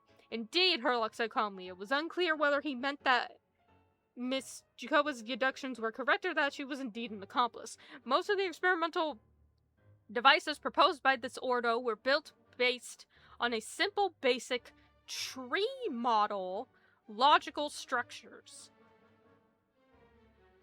Okay. They do not recognize their own masters, following only the commands they were initially given, so they did end up killing said masters. This is why I keep saying don't put too much trust in Clockwork Mecha. Unlike humans, machines have no heart. Oh, so this is basically the whole, they're following their initial programming thing, and the programming doesn't have like a fail-safe to protect the people who made it. I remained silent as usual, when Miss Yakoba's glanced at me at what seemed like a hint of puzzlement. What's wrong? Why are you standing there in silence? Is there something on your mind? No, I just didn't expect the truth to be so simple. Of course, my understanding of Clockwork Mecha cannot be compared to that of St. Duke Germanus, but I've done a bit of research to suggest that those mechanisms were merely activated by Mr. Markelo's mishandling seems a bit too contrived, but to imply that there was another mastermind behind it all felt like stretching into the theory of conspiracy theories.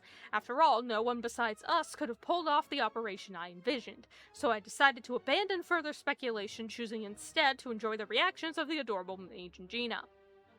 This is why you don't understand deduction. Agent Gina seemed to have regained her confidence, not to mention her mild sense of superiority over me. Excitedly, she raised her finger. Isn't there a saying that goes something like, when you've eliminated the impossible, whatever remains? However, stop right there. That's Phanto... something must rob something's story. We don't have the publishing rights from their publisher.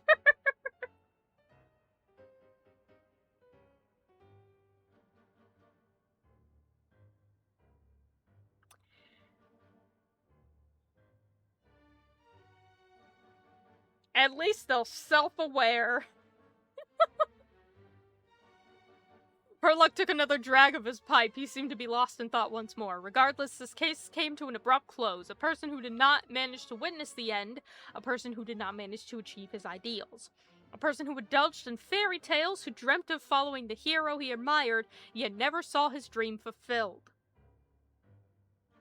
Herlock Sholmes, exactly. Our man.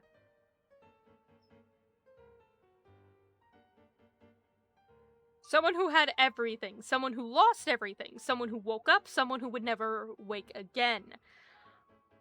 Unstinting in sacrifice, unflinching in farewell, undaunted by pain, yet in the end the sacrifices remained only sacrifices, the parting remained only partings. Clocks tick through tranquil years, fish swim in crystalline springs. No matter how grand a dream is, it will fade away like this, forlorn, wordless, silent. And after that... fuck you, you'll find out in Chapter 7.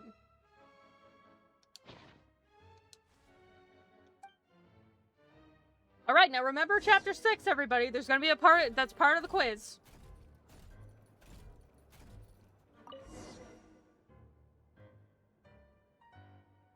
Most of the experimental devices proposed by the Lilia Crucis Ordo are built based on the simple and basic logical structure of a tree model. Lilia Crucis. Guess they were trying to cover up the name of the Nod-Krai Ordo? How many chapters are you putting in one quiz? Buddy, I have had to read... You gotta understand...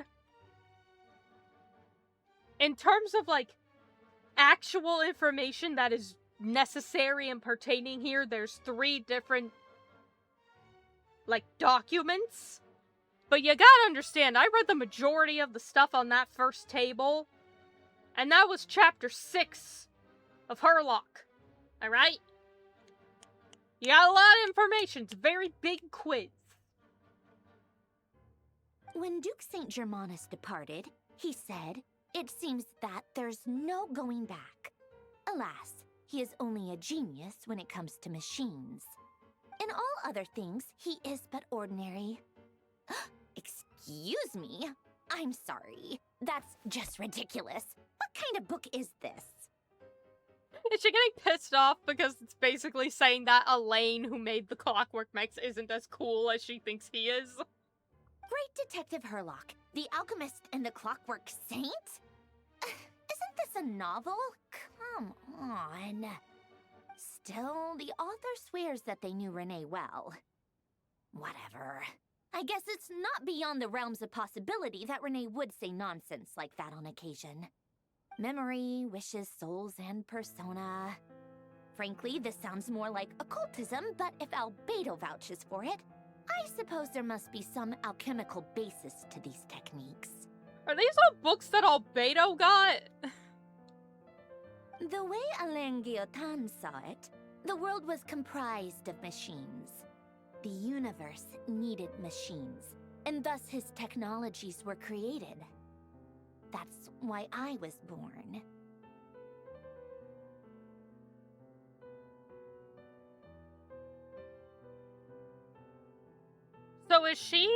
So she's a machine then?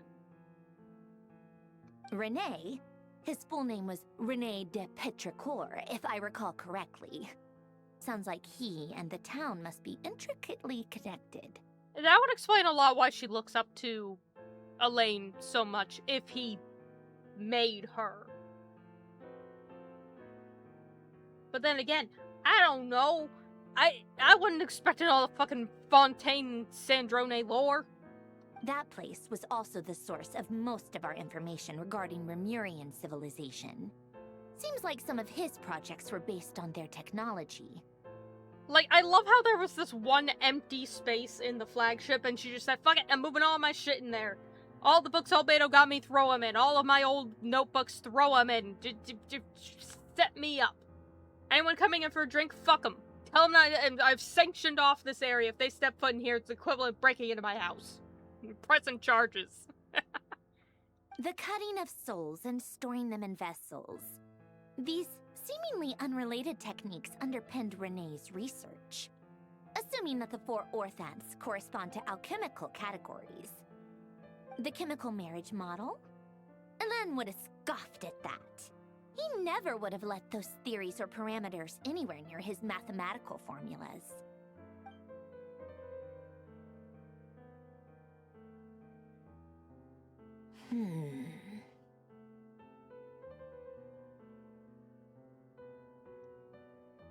Okay?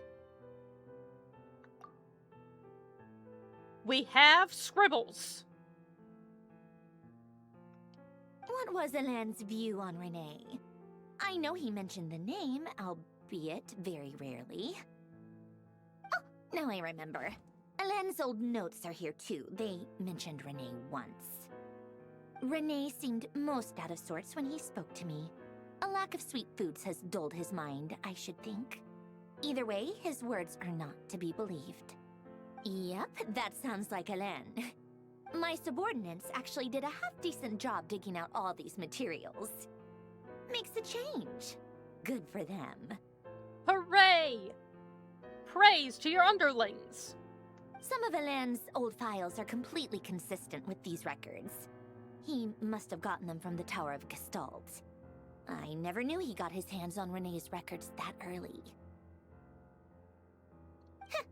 He may have kept them, but he never even attempted to use them. Didn't believe a word they said. Come to think of it, Renee's world formula was filled with calculations of constants. That shows he believed that the fate of the world to be predetermined. As for Alain... it's been too long. I forget what he said. What would he have said? A guy like him, fervent believer in machines, but not headstrong enough. The world can be changed. It is worth persevering. Yes, that's how he used to think at least. He created that procedure to save this world. Yet the scale of the world's fate proved too enormous. The result was beyond his ability to calculate. He died having never seen the outcome. And there I was, left behind in the ashes of his dreams. Damn. Did you really never take a close look at Renee's research? Or did you read it, but deem his philosophy incompatible with your model? The very thought of trying to incorporate his ideas probably made you feel sick to the stomach. Well, don't worry, because there's a whole new category of lunatic in town. Next to Dottore, every other madman looks sane. Yeah. It's one of those things where, like, I think it was when the Winter Night's Lasso first came out, and we were, like, first seeing the other Harbingers, it was like, damn. Because, like, at the time, we really only knew, about Riku and Child, and I was like, damn, some of these motherfuckers seem real sane in comparison. And then it's like, we got here, and it's like, oh wow, when you look at the Fatui as a whole, oh.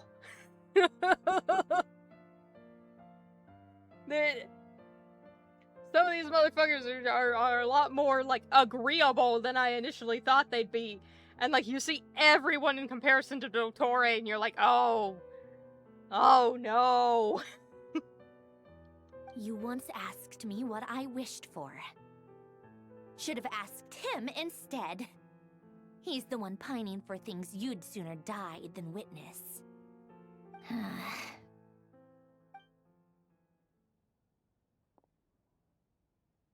Even the tiniest variable can make big waves in the present. Now then, allow me to put these incompatible fragments together in your stead. Let me finish your fucking work for you. First, establish and verify the existence of the Great Circle. Oh! Chat, we got color now! Holy shit! Upgrade! Absolute nihil on one end, absolute reality on the other. Now, search between these two extremes. Then, the construction criteria. Variables.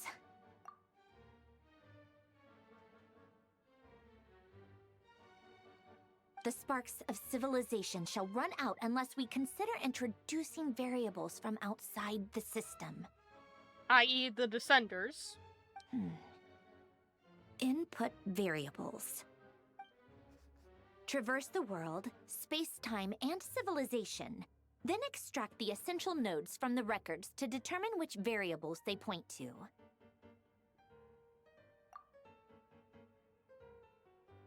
You know what? I'm just glad that all of this makes sense to her. The primordial power that differentiated itself from the void. The power of light. Yes, light. Records. Hyperborea. This is horrendously complicated. After all that, I'm still missing a few variables. I need to think this through again. How do you think it looks, Polonia? Like the frenzied scrawlings of a madwoman? I can't even say shit. There's one student that I have that after a session, like, I have all of the stuff that we work on just on the canvas at once, and it really do just look like just the scramblings of someone just losing their mind. How many donuts can one person draw? Fine, keep it to yourself. It's not like you can talk anyway. I'll assume you gave it a passing grade. I jest. But true madness does often start with trying to save the world. What would Arlecchino and Columbina think if they saw this incomprehensible hen scratch? They'd probably have me institutionalized. So would Rosaline. She's been dead for a while now. It has been a while. That was all the way back in Inazuma. Goddamn. When I close my eyes and think back, I can still see her face.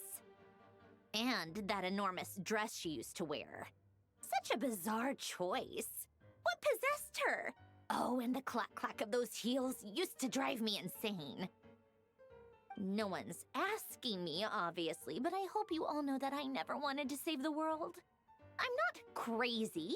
I don't have delusional ambitions, and that's a clinical fact. At least she has her priorities straight. She's like, buddy, I ain't here to save the world. I ain't here for none of this shit. I didn't ask to be here. None of us asked to be here. Also, I keep, like, I think it's just the fact that that Signora has been gone for as long as she has, because that was, again, Inazuma. Inazuma was...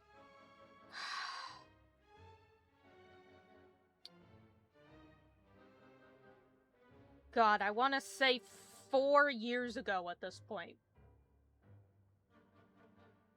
It's been a long time. And we didn't know too much about her, and it's interesting now hearing them be like, ah, yes, Rosaline, our good old friend who we used to invite to the tea parties. And I'm like, you used to invite her to the tea parties? She had friends? I thought she just loved kicking people in the chest and stealing their gnosis. The world needs a solution, but I don't need the world's validation. It's the world begging me for answers, not the other way around. Yeah, that's right, you tell him, Sandrone. Oh, please don't make me read anymore. Tea time! Oh, thank fuck. Tea time. Tea time. Thank God. There's no words, only tea.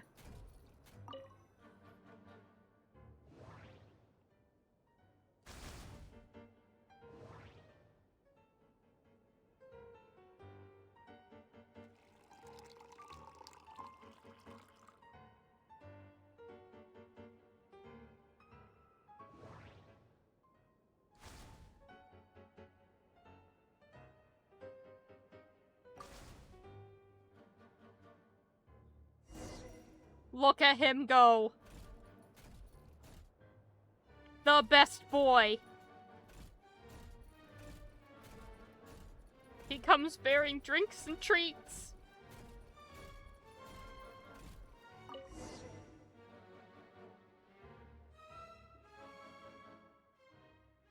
Oh, cookies to go with the tea. Let's see. They must be from that person who brought those documents. I see they're from Hotel de Boer. Something's written on the box. We are proud to present this homage to the Fortress of Meropede's fun-filled mill collection system. Fortune cookies! Have a lucky start to your day. Yay! It really does just... Good boy, brings you fortune cookie time. And delicious teas. Sounds like a dumb gimmick to me. Be early to bed and early to rise. Get plenty of sun and drink plenty of water. Then things will surely go well for you. If you just take care of yourself properly. What? Are you kidding me? Somehow I doubt that an early night and a glass of water is magically gonna save a world on the brink of existential peril. You hear that, chat? You gotta remember to go eepy and drink water. Actually, speaking of which, hold on. Let me finagle my way back here. Ow! Bonking a table. Where is it? It's underneath the fucking cast iron pig. Hold on. It's in here, I swear. Why is there's hair on here is what there is.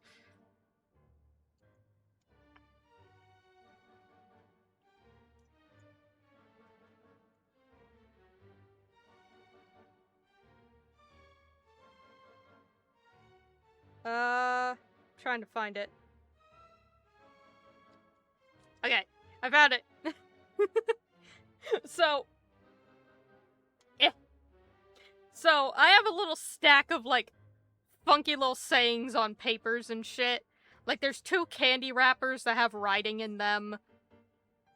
And then there's, like, 3 fortune cookies things. But my favorite one... Yes, I am getting it. My favorite one is this. I'm holding it in my fucking hand. It is a slip from a fortune cookie that says, "Here we go. Low fat, whole wheat, green tea." That's it. It actually says, "Here we go."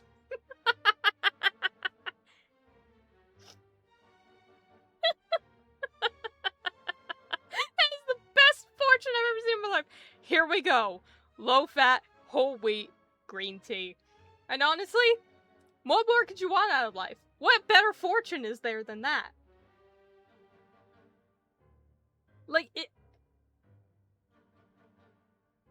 What more could you ever ask for?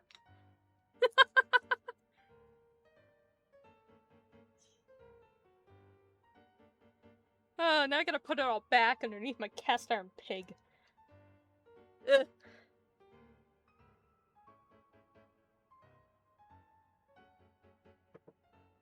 I really have to clean my TV stand. I've got dust and schmutz all over my fucking desk when I did that. I want a shirt that has that fortune cookie on it.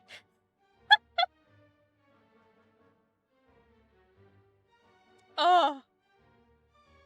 It's just so funny. I know it would be super specific, but you know what I think would be really, really funny? If I ever made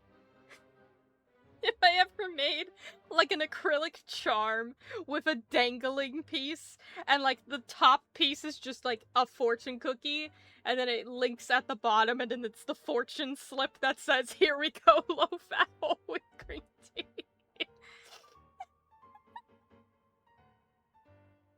That would just be a specific thing. Maybe one day I'll make that as a fucking joke. It would be such a specific joke. No one would buy it, it's so specific. You'd buy 10, and then no one else would buy it. People would go to the shop and be like, "The fuck is this? What is this? What's this charm? Why does it say that?" And it's like, because it was on the fortune cookie, that's why. Hi, Jason. We're talking about dumb fortune cookies. But I think it's just funnier because it's straight, like it says, "Here we go. Period." And then it says, like it's written, it's like, prepare yourself for the wisdom I am about to provide you. Why? Oh, because, Polonia, Sandrone's robot just handed her some tea and some fortune cookies. You know what? We just said it. I'll go grab it again, because it's funny.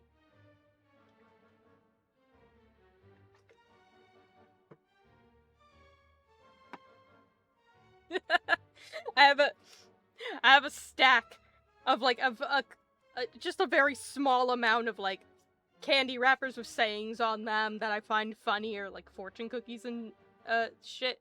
But, like, this is the best one I've ever received in my life, okay? It says, here we go. Low-fat, whole wheat, green tea. And that's the fortune!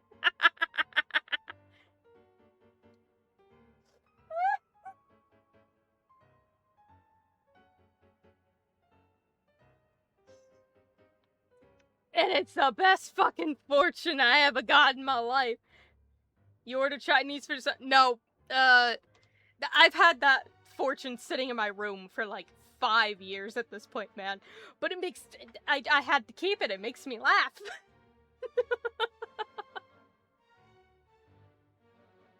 But that would be such a specific thing of merch. That really would. Just the fortune cookie with the thing dangling on the bottom. But it's just like, who the fuck would buy that? Just for the insanity of it? Or is it because they get the joke? I don't know. But I'm just like, fucking...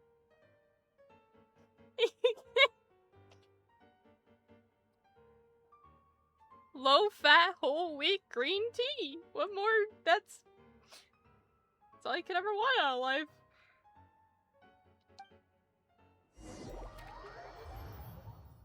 Oh, hi, Arlecchino. Oh. Lady Arlecchino, word has reached us that Lady Marionette's troops are all in position. They are ready to act as soon as the order is given. It is not my job. I'm not getting paid for this. I just do it for the funsies. My job is actually part-time tutoring. That's the thing that makes me money. And in the meantime, I'm also doing, I do game art. Particularly, I'm doing a lot of concept art right now, for a new game that my team and I are working on, but we're not like an official, you know, established studio thing, so we're not getting paid for that either. So, maybe one day.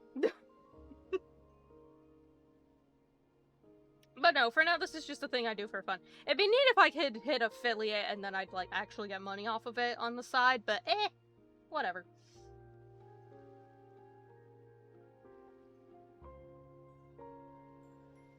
Tis a thing. And yeah, you can, cause the thing about getting into streaming is, you can just... You don't want a job in art or something? Technically I do. I have 3 students. 2 of them are art students, the other one is math.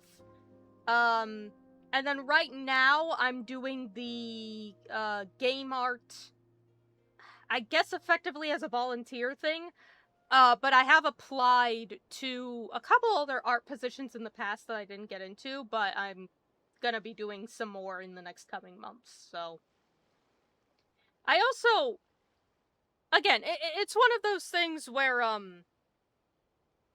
have it, but it's not, like, a decent source of income, because I don't get enough, but I have, a shop that I sell, merchandise I've made off of. All of the stuff on there is my own artwork that I have made with my own 2 hands.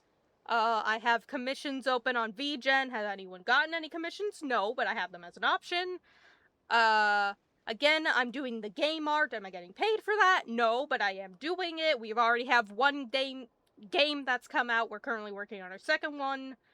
And again, I do get paid to do the art tutoring, and I am currently in the process of applying for other art positions. So, and then eventually, once I finish up here with Genshin, which I should be by the end of the week, hopefully, I'll be doing other streams, in a variety of different stuff, some of which may also be art, so, yeah. It's not like I'm not doing art job-related stuff, it's just I'm not getting paid for a lot of it, which is kind of how it works sometimes, but we're getting there. The streaming is more just, one, I wanted to catch up with the game, and two, it's like, I just like streaming. It's fun. It's like, I made the model, I might as well use it. Excellent. The only thing is, they are fewer in number than we expected. It looks like many of them must have lost their lives at the hand of the monsters released by the Doctor. That bitch.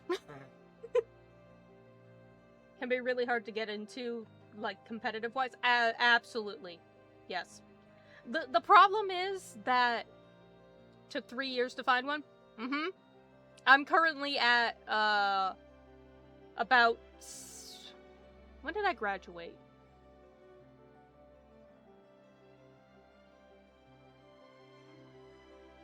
I'm about, I want to say 8 months into trying to find one. So, yeah, they take a while. The thing is, it is especially art, if you're going into, game art, concept art, UI design, whatever it is, if you're going into the games industry, which is what I'm trying to do, it is extremely competitive because, first of all, it's already saturated with a lot of people who are really, really good at the job and already have a lot of experience and a lot of connections. So when people are starting a new project, they'll just go to those people because they already know that they can do a good job, or they're already hired at studios and companies that will just keep using them as their artists. So, a lot of times the best way to start out is to try maybe getting into a smaller team, but then if you go into a smaller team, everyone else who's also starting out is also trying to apply to the smaller team, so then there's like an overrun of applicants. There was a new game studio called Babu B Games that is coming out with their first game called The Heirloom. I think either like late this year or sometime next year maybe. And I applied to be an artist for that company, and I was one of 1,000-something other applicants. You know? And did I get the position? No. But it's like 1,000-something other applicants, you know? So it is extremely competitive. So it's just one of those things where you just gotta keep working at it.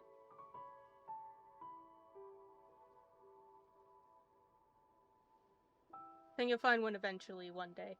I mean, yeah, one day. I mean, I like to look at it this way. I'm already on a team.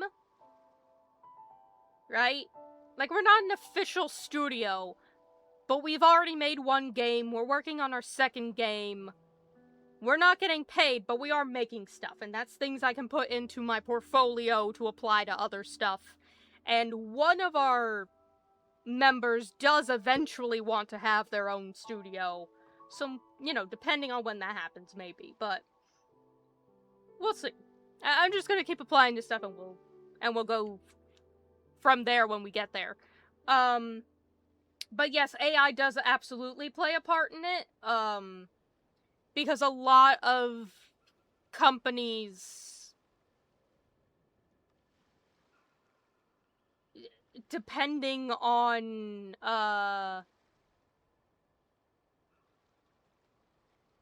their ethics and how much they're willing to pay, I think most game studios, or at least most, like, small game studios, aren't going the AI route, which is good. But there's, like, larger companies that are, like, trying to trickle it in, and it's like, eh. you could all make your own business. Yeah.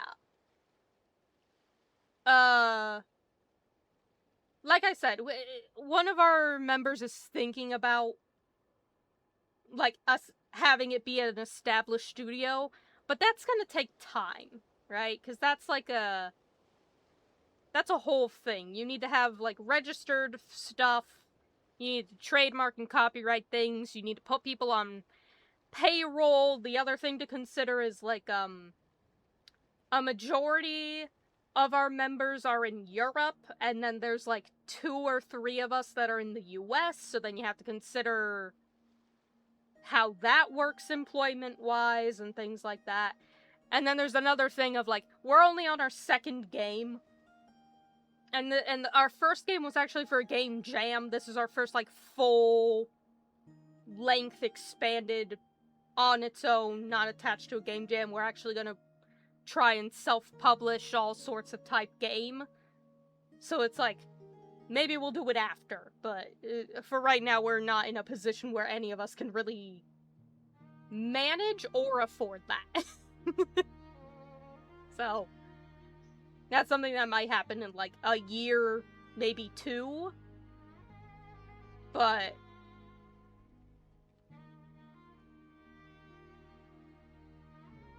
so aren't like knowing them in real life. Well,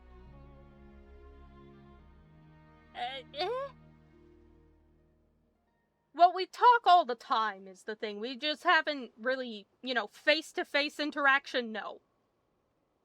But we have to talk to each other all the time because we're making a game. And we've been working as a team ever since... When the hell was Exit Wound is a good question. I don't actually know the answer. Hold up, chat. I gotta check when our game came out. I don't even remember anymore. Good thing I have this bookmarked. When did our game come out?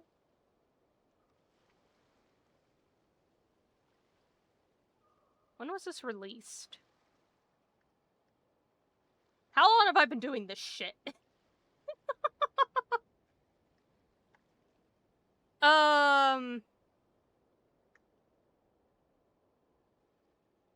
More information. Yeah. There's me. Yeah. When did it come out? Oh, there it is. My brain.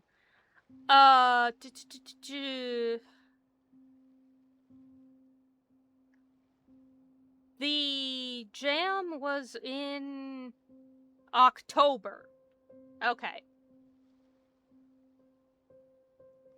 So we've all been working with each other since October. Oh, graphic design is worse. Graphic design is so much worse. In terms of, like, trying to get into the industry. So much worse. And they don't pay her well. They never do. They never do. They never do. The tragedy of being an artist. Yeah, you're gonna do probably more work than everybody else in the room, and you're gonna get paid, like, half. Maybe a little more than that, but still.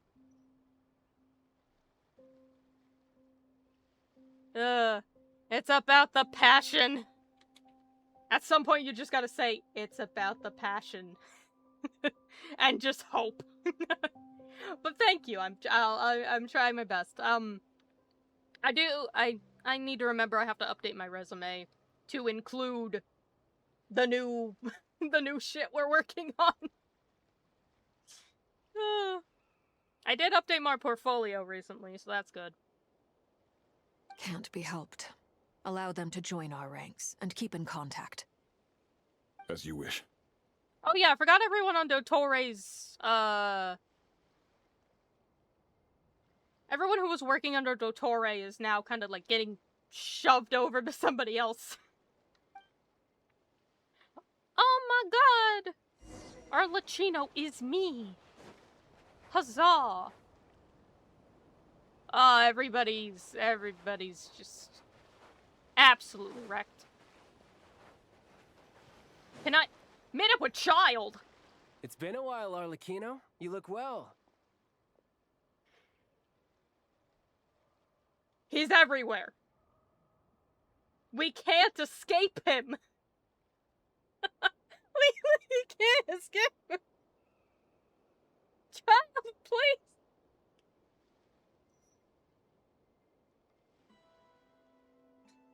Can I go one nation without seeing you or hearing of you? God damn this bitch.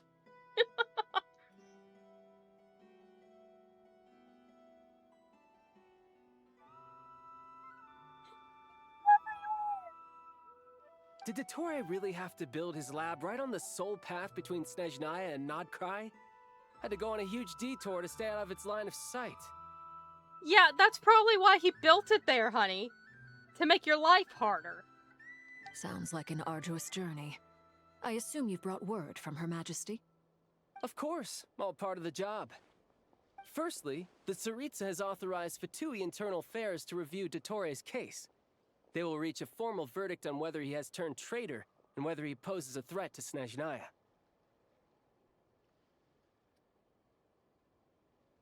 Child, I don't think we have time for that. We're opening a formal case to determine whether or not he's actually a traitor. Buddy, do you see what's directly behind you? Like... While they're working on that, I've been ordered to come and receive the refugees from Nod-Krai. They are nearby. My team will escort you to them shortly. Great. Aside from that, Her Majesty has a message for you and Sandrone personally. Huh? Where is Sandrone? She stayed behind to work since I was making the trip anyway. It seemed sensible to have one person on standby at base while the other came out to meet you. All right, guess that's just how she rolls. In that case, tell her that the Tsaritsa's decree this time is pretty awesome sounding. I think she'll like this one. I don't know, there's something so odd about that. There's something so strange about Child being like, I don't know about you, but what our Tsaritsa came up with this time? Awesome. Like, of all the terminology, I don't know, it just seems so informal. Which is fair, he's a pretty informal guy, but like, I don't know, somehow in relation to that to the Tsaritsa, it's like... Still, I wonder what... Wait, what's that? Did one of our troops turn into a monster? Oh, Dottore. Take him out. Yeah, okay. But Arlecchino, I wanted the teleporter. Arlecchino, I wanted the teleporter. Arlecchino, I wanted the... Brace yourself. This is gonna hurt. Witness my rise. You've gotten stronger, Arlecchino. Nice. Oh, thanks, Stop it was that the moon. Right now. The moon I plunked in my praise, chest. But I'm not fighting you today. I knew it. Get wrecked. Destroy, destruction, death, and tragedy. Laid bare. I can't believe it. He was a living, breathing human one moment, and the next... I love how they gave me just a couple of random Snezhnaya guys, and I'm just like, these guys will help you out. I also, Child's passive, I think, gives everyone an extra level on their base attack, I think?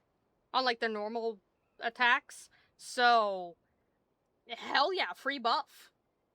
Another fine piece of work by our dear colleague, I'm afraid. What in the world has been going on in Nod-Krai? Oh, buddy. I don't have time to go over all that again. A lot.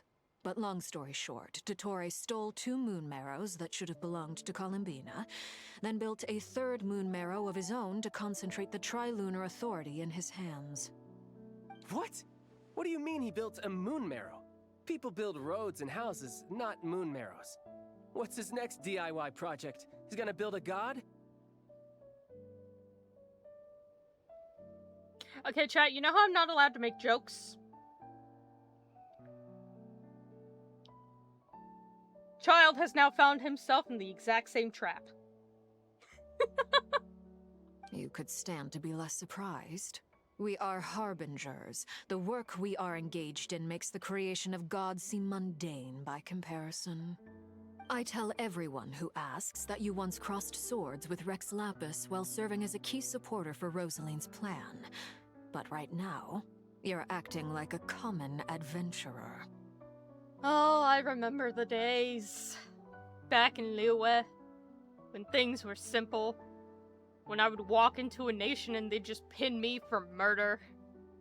Ah, good times, good times. Thanks for speaking up for me. Those 2 really took me for a ride back then. Then again, surely no common adventurer would manage to get tangled up with them the way I did. That's gotta count in my favor, right? To be fair, you were part of the plan. Like, he was strategically part of the plan.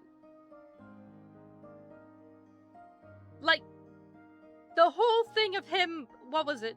Stealing the sigils of, God, I don't remember what they were. The sigils that allowed people to go talk to the Adepti. He stole all of those and summoned Ozile, which was part of Zhongli's plan, so that the people of Liyue would rise up and destroy it, and also by proxy work with the Adepti, and then that way he can pass the governing of the land upon the people, so that he could retire. It almost sounds like you wish to repeat the experience. I might have to lower my opinion of you. No. I'll stop talking. Please, go on. Dottore is currently still experimenting with his newfound power in ways that continue to corrode the outside world. You know, I just realized this is the most amount of Harbingers we, as the characters, as the player here, have actually seen in the same space.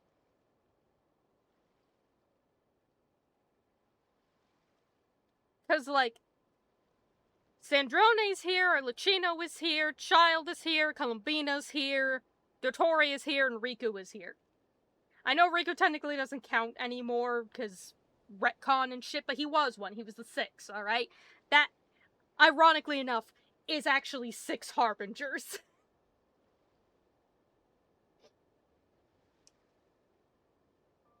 Motherfucker, you already got like half of them here. And then you consider, Signora's dead, and so is Capitano. So we're already down 2. We got the majority. As for the human mutation, I believe this is simply a consequence of his experiments, and not a strategic move. That radiant beast was once a subordinate of Sandrone's. I suspect he was only allowed to live so that he could become an experimental subject. Also, those of us who fought Dottore have been afflicted with a curse.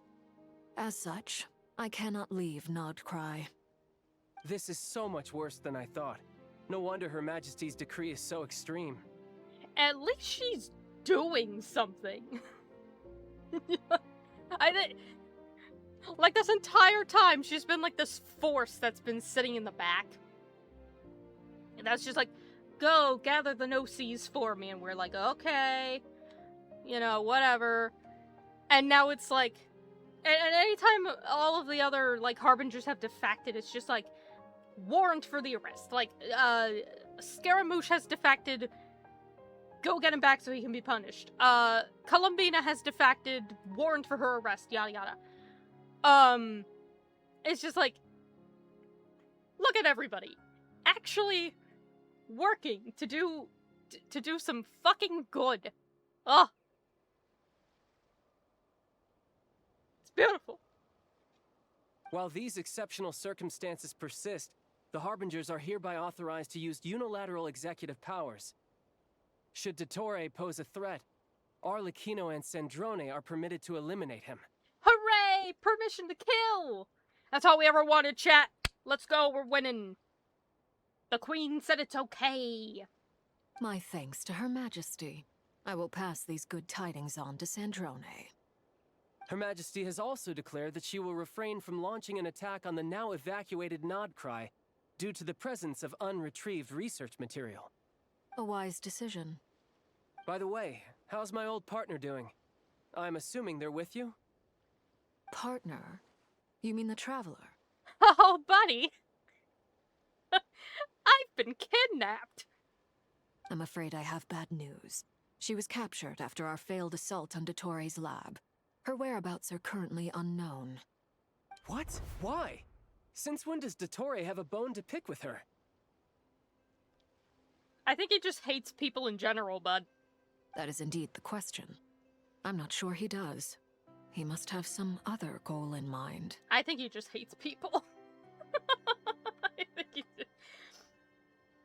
I think he's just a bastard. But that's just me. This won't do. I have to rescue her.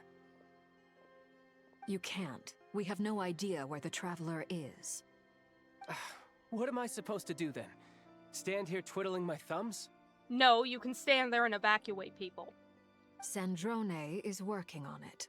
The best thing you can do right now is complete your mission. I appreciate the energy, bud. Thanks for sticking out for us. Go get the people off this fucking nightmare.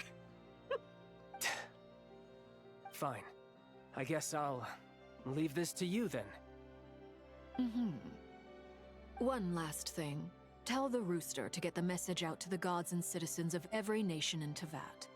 Beware. An uncontrollable pollution is spreading forth from Nod-Krai. Oh! The source of that pollution is a madman drunk on the success of his experiments. The Fatui and our allies will endeavor to contain the threat. However, if Nod-Krai falls, things are likely to escalate. You know, every nation we go to, you always gotta wonder how they're gonna up the stakes from the last nation. Yeah. Considering Dottore is one of our own, all Fatui stationed in Nod-Krai consider it our duty to stay and fight him to the bitter end. Whatever the cost. Hey, don't be too pessimistic. If it comes to it, I'm sure Her Majesty won't stand by and do nothing. I hope you're right.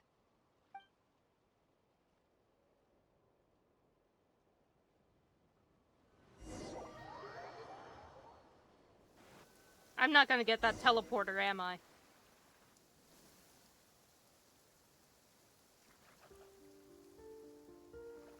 You're right on time. My boys!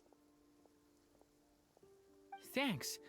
Hey, do you think I'll get that gliding exam exemption? Sweetie? If Varka doesn't give you that exemption, I'm going to fist fight him.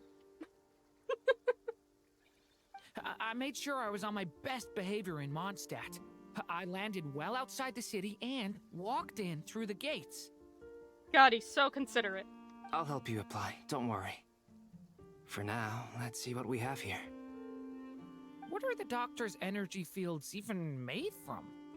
The usual attract and repel principles that govern Kuvaki don't seem to apply to them. They are very mysterious, but ultimately, they appear to be comprised of energies from the three realms. Thanks to research by Master in the Hexen Circle, we know that Teyvat's 7 elements are derived from the more primordial power of the Light Realm, which is antagonistic with the power of the Void Realm.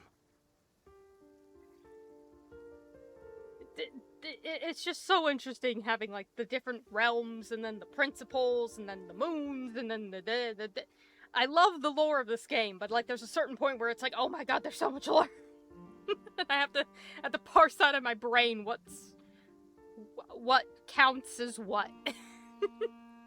Since you have the power of the Dragon Durin within you, I'm sure you can already tell that this energy field contains no abyssal energy. That's true. It's not abyssal energy. It's something pure, wild, and untamed. I've been thinking about something. Do you still remember the device that Dory supplied from the Academia when you and Miss Columbina fought Rarier? Yeah, the thing Kaveh made. Everybody praise Kaveh. Everybody give claps to Kaveh. We love Kaveh. That was one of the most marvelous feats of ingenuity I've ever seen. The design, the craftsmanship, Yes! the material selection. Yes! I couldn't fault any of it. Yes! Praise Kaveh! Give Kaveh all your fucking praise! Yes! Validation for my boy! Not to mention the operating principles. Surely the most ingenious feature of all. Dory didn't go into detail on how it functions, but I have a working theory. The clue was that Miss Columbina was somehow able to use the pyro energy that you provided, despite the fact that, as a moon goddess, she should only be able to use light realm energy in principle. Now, all elemental energy is, of course, derived from light realm energy to begin with. Hence, I suspect that the device works by restoring elemental energy to its original state. This presumes a theoretical model of the 7 elements akin to that of light refracted through a prism. Perhaps it is no mere analogy. Maybe there is indeed a prism in this model. Albedo fucking hyping up Kaveh's invention is immaculate, and it's beautiful, and I love it, and thank you, my boys, praising my boys, and I love it. I almost wonder if the idea for the device was conceived based on direct observations of said prism. It would explain how such an ironclad design concept was achieved. It is at once a masterwork of engineering and a groundbreaking application of the Academia's latest elemental theories. And there's Riku just standing in the back. But yes! Oh, I'm so happy they're praising Kaveh. Kaveh is not here, but God, if he was, just soak it in, bud. I suspect only Lesser Lord Kusanali herself could have devised such an ambitious technology. But back to the energy field before us. If this is pure light realm energy, its relation to elemental energy is one of integration versus division. Or you could say that the former contains the latter. Could this mean that elemental energy can dilute the power of the light realm? Should we give it a try? We should.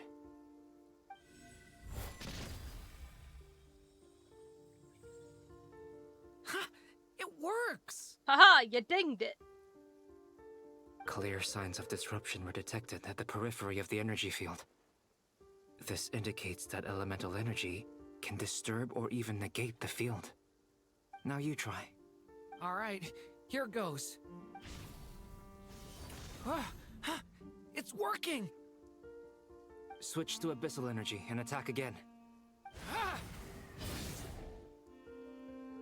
No surprises there. Abyssal power drains the energy field to a significantly greater extent. I love how Durin is such, like, a key character in this. Like, in terms of getting that one Hyperborean guy to, like, go beyond the bounds of fate and actually be able to speak to them due to the abyssal energy, and, like, using him as the conduit with Kaveh's invention to, like, give Columbina more power, and then now breaking the thank you. Thank you. I now feel confident in asserting that the energy field is indeed pure light realm energy, and that elemental energy can dilute it. But the energy field is huge! How much elemental energy will it take to neutralize it? We don't have to neutralize it completely. We can try other approaches. That's all for theory. Would you like to continue watching? So you knew I was here. Oh, we already knew. The camera panned over to you a little while ago, and it pointed out that you were just kind of standing off into the distance. Huh? When did you get here? He's trying his best. A while ago. But Albedo sounded like he was working on his thesis defense back there. Back in Sumeru. You can end a person's whole career by interrupting them mid-speech. Very thoughtful of you. I'm truly touched. Could I ask you to lend me a hand? With what? A little test. Try using Animo to unleash a concentrated assault with circular blades, with the goal of breaking through at a singular point. Oh boy, I love it when my hard drive glitches like that.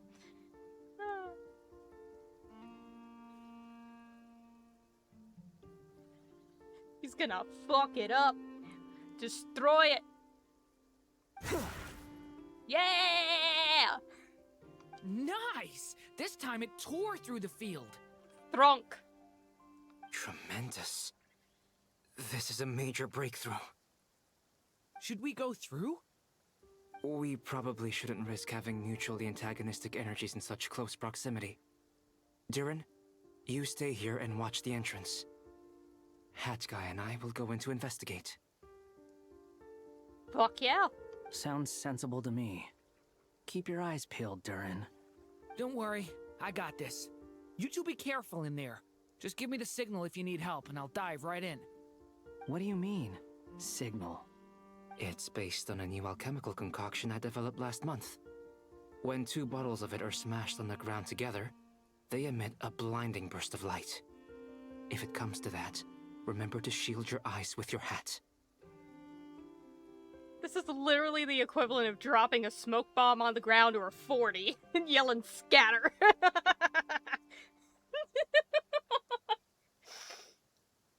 Glad I asked. Thanks for the heads up. Like, Albedo, we've already had one character on the verge of being permanently blinded. Let's not have another. And especially don't have it be my favorite character of all time, whom I love dearly.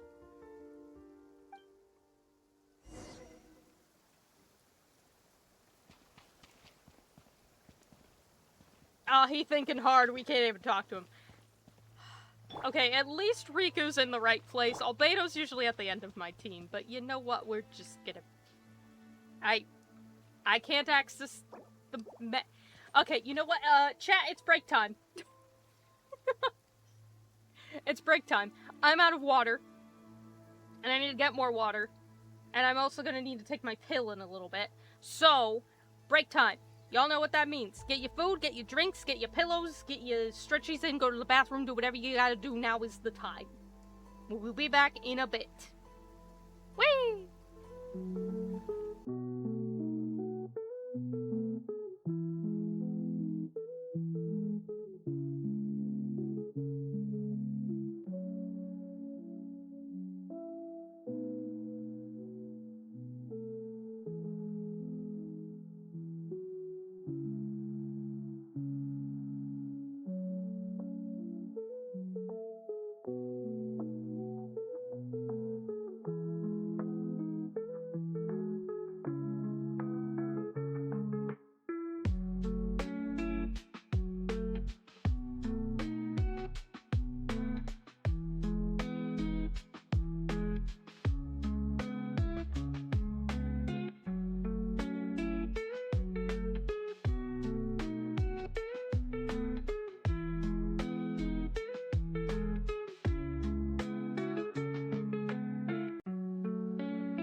I return. And more importantly, I took my pill. Pill taken.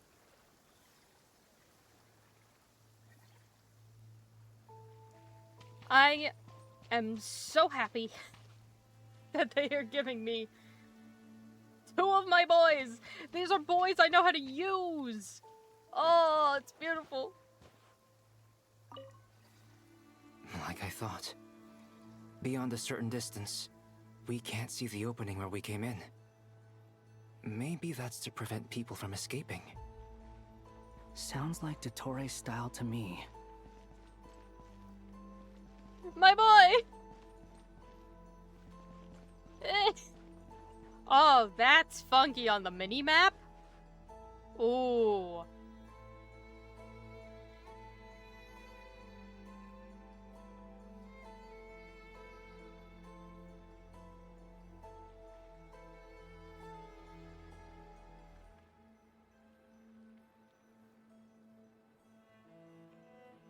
Sorry, they got me with the violins.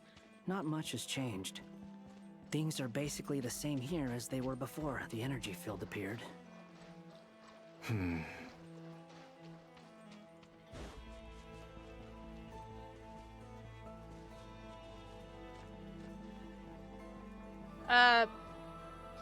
Yep, they're basically the same, except all the dead people surrounded by animals.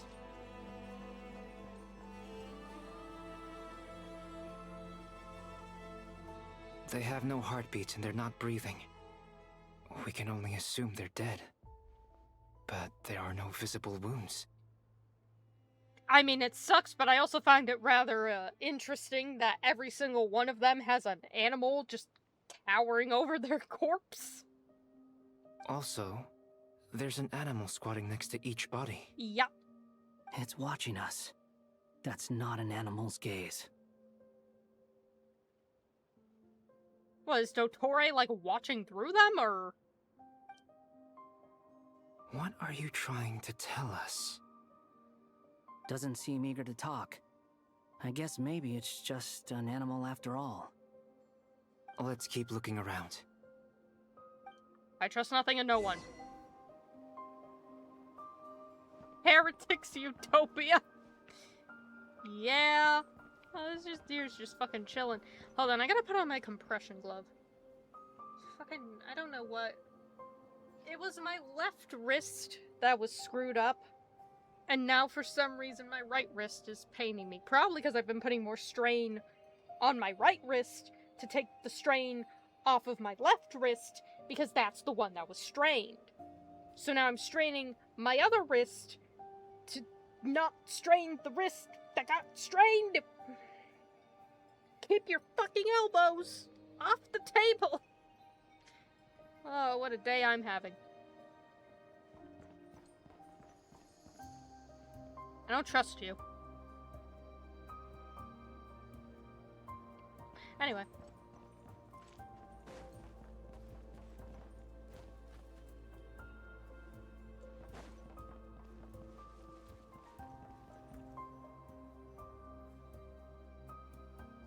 Same situation everywhere. Not a living soul in sight. Just countless bodies with animals standing watch over them. Well, I think we can safely rule out the possibility that they're all pets. Is skirting around the topic your way of showing consideration for other people's feelings? Just being cautious. I don't doubt that you can handle the truth.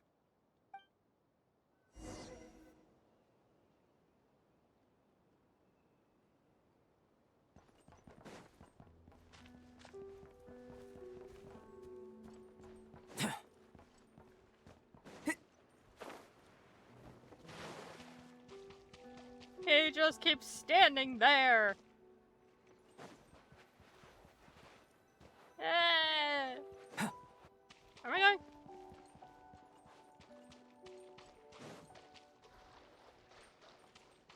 You have to go higher, it says. Gee, you know what would really help in this situation? A mini-map. Following me. If only we had one.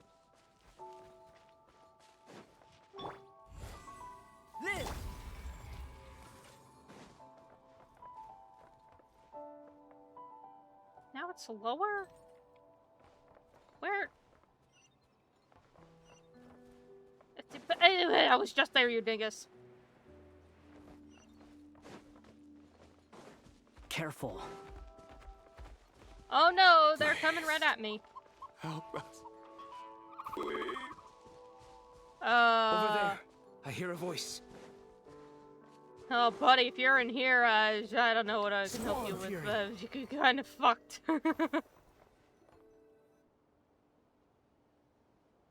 Please. Help us. Please. I'm sorry, am I speaking to the bird? What happened here? I don't know. Suddenly, everyone collapsed.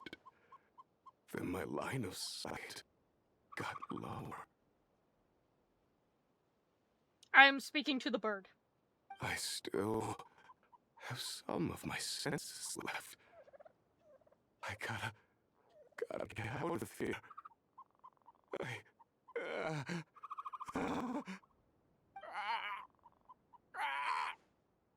It looks like there's a huge experiment going on inside this energy field. Everyone is getting... Everyone's getting turned into an animal. Maybe each energy field is its own giant experiment. Vile. He's swapping human minds with those of animals. Even without the other circumstances, this would be an extremely radical experiment.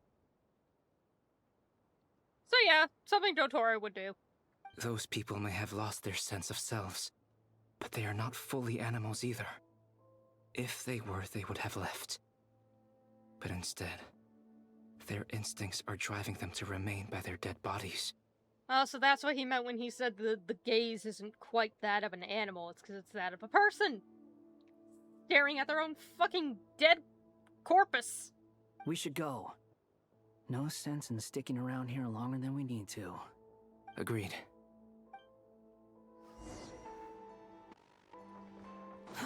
Too slow.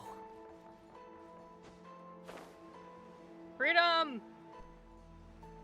Escape thine tragedy! Durin, you're not gonna believe the shit we saw in there!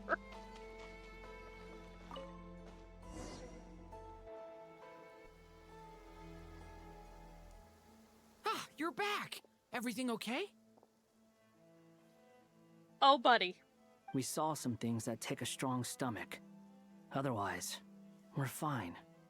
We should share our findings with the others.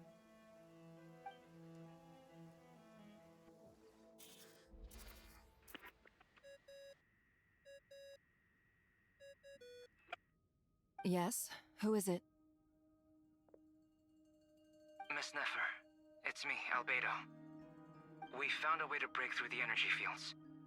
With enough control, it's possible to tear them open using elemental energy. Also, we managed to take a look inside. Dottore is carrying out his cruel experiments on an immense scale. Any residents who have failed to evacuate in time will likely meet a grisly end. Sounds like he's living down to our expectations. Bah! Might I ask how things are proceeding on your end? I'm just about to get started. I'll be in touch once I have a result.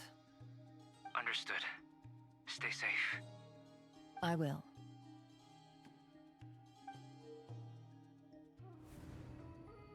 Well, Nefer, I'll link up with you once my tasks are complete. Even in a backflash, we can't escape the fucking train horn. What makes you think I'd need you to do that? I'll need it. And considering the way you approach certain matters, I think you'll be better off with me present.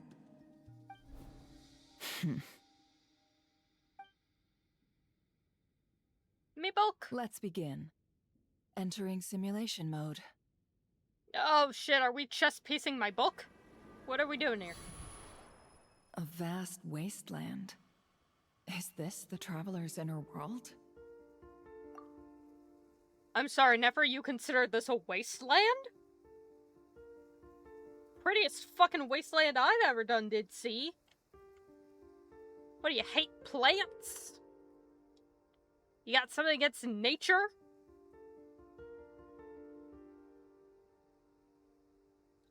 I was expecting something more vibrant, to be honest. Is this not vibrant enough for you, woman? Wait, someone's there. What are you looking at? In that case, I'll look at it with you. Oh. Why do you have to hurt me like this? Why is Nod-Krai just pain? I want to know all about everything you've seen and experienced. Oh. Well. About that, Lumine,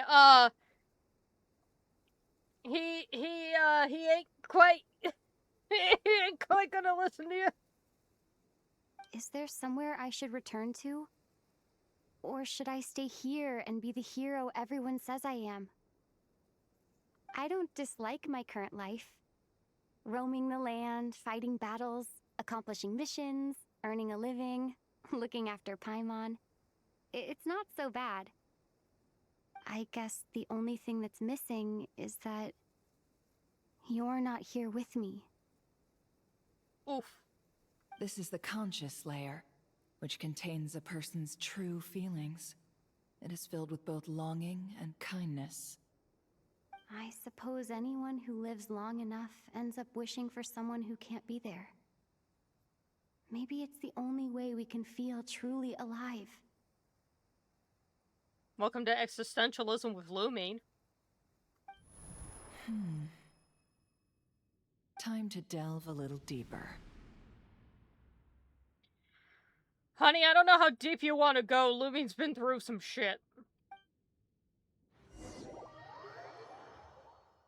Oh, we got the save icon again.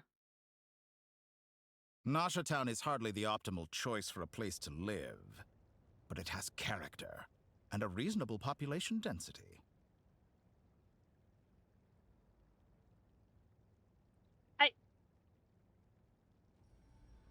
I'm wondering if we've switched to Lumine's perspective just because it's like, hey, let's go see what Lumine's doing, or if Never delved so deep in that she is somehow now seeing through Lumine's eyes.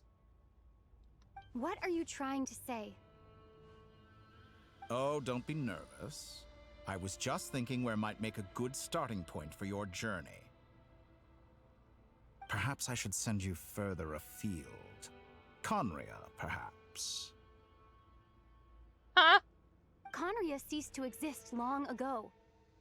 Once again, you fail to understand the possibilities that the Tri-Lune creates. Anything that has existed in the past, I can now recreate. Dottore, you're behind. You're behind. Aether's already working on that. You don't even bother. You simply do not wish to see that happen. That might be because you miss your sibling and fear getting answers that you are not ready to learn. But this is not for me to judge. He says, trying to become a god. If we are to collaborate, we need to maintain an amicable relationship. In a moment, you will be able to... I'm sorry, you lost me at maintain an amicable relationship.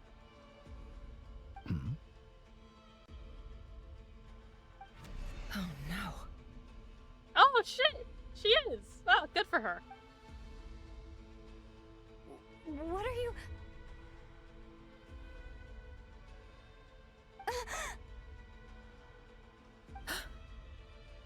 What are you gonna do? Don't move.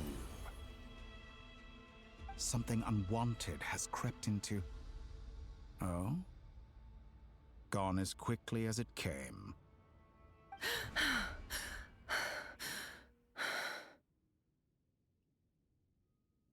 Well, at least we know she's... safe?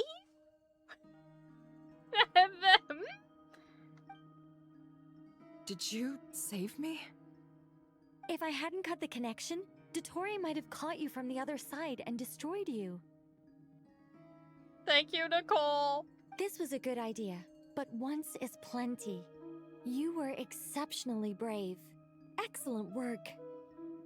Thanks, but now's not the time for that.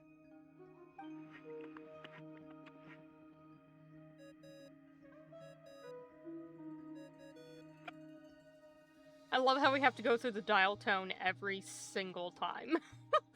Albedo speaking. I think I know where she is. What is this endless darkness?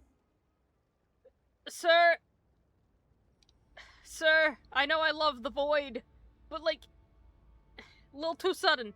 I can't see anything, even though my eyes are wide open.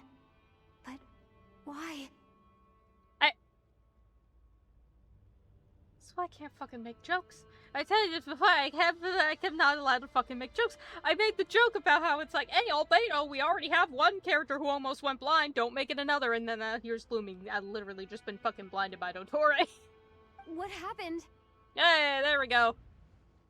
Oh, she's fine. Ah, sorry about that. No, you're not. I take it you didn't notice. Just now, a friend of yours took a little peek into your mind. Could it be Nefer? How did she do it? Did she use something as a medium to connect to me?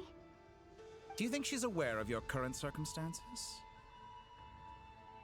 Oh dear. Have I stunned you into silence?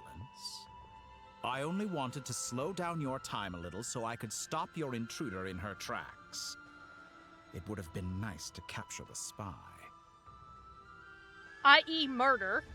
I must say, I'm finding the ability to adjust the flow of time rather intriguing. The moment you closed your eyes, time seemed to grow impossibly viscous, didn't it? You know, I always confuse viscous. Don't mind me, chat. Casually gonna look up what viscous means.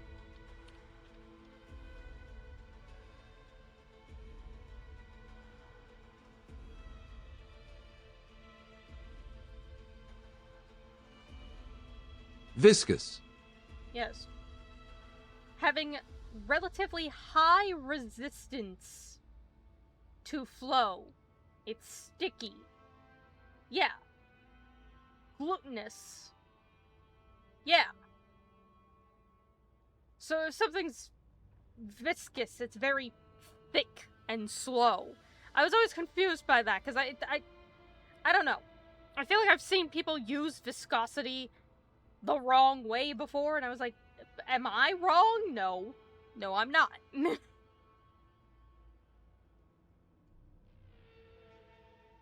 A whole month passed before you opened your eyes again. But only for you. No one else was affected. I dare say this is something only a god can achieve. I'm sorry, did you just casually make Lumine age a month? It's rather rude of you. Point taken. You've proven once again that you have god-tier powers. Oh, you misunderstand. This wasn't about proving a point. I was testing things out. I find I learn best by doing, and I have to admit, time is not the easiest dimension to control. I only wanted to make you sleep for a short while, but it ended up lasting a whole month. Clearly some finesse is required to wield the authority over time as I wish. You know what? If you want advice, go ask Venti. I hope you're not angry with me. It was only a month's discrepancy, nothing too serious. Had I been off by a year, a decade, or even a century, that would have been quite a different story.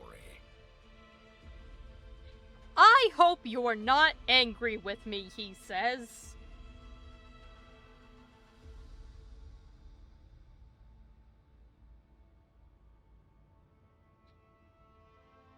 Boy, howdy, how do I put this? Who's gonna tell him? Oh boy, who's gonna tell him? You could have frozen me for millions of years. So much for collaboration. You aren't showing much sincerity. Millions of years? To what end? I wonder if you don't understand humans all that well. They are very pragmatic creatures who understand only that which they can perceive with their senses. I wonder if you don't understand humans that well. If I had you sit here for a week, I imagine people might sympathize. But if I left you here for 100, 1,000, or 10,000 years, the sheer size of that number would cause it to lose all meaning to them. They would not have the capacity to comprehend your suffering, and thus they could not empathize. That's not true, though. There is some, like, if you can't understand someone else's suffering, then yes, it is hard to empathize with them.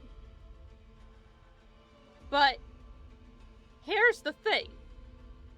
Someone can look at it on the large scale, and they can imagine it in the small scale.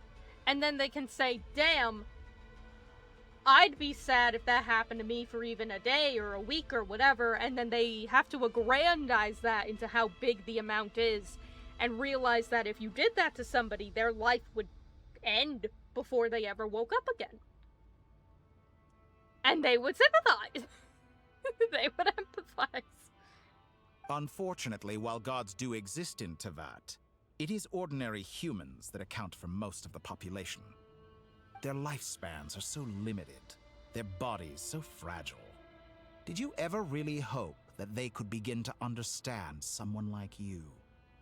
Your long life and unique origins make you fundamentally different from them. How long will it be before they start to treat you like the alien you are?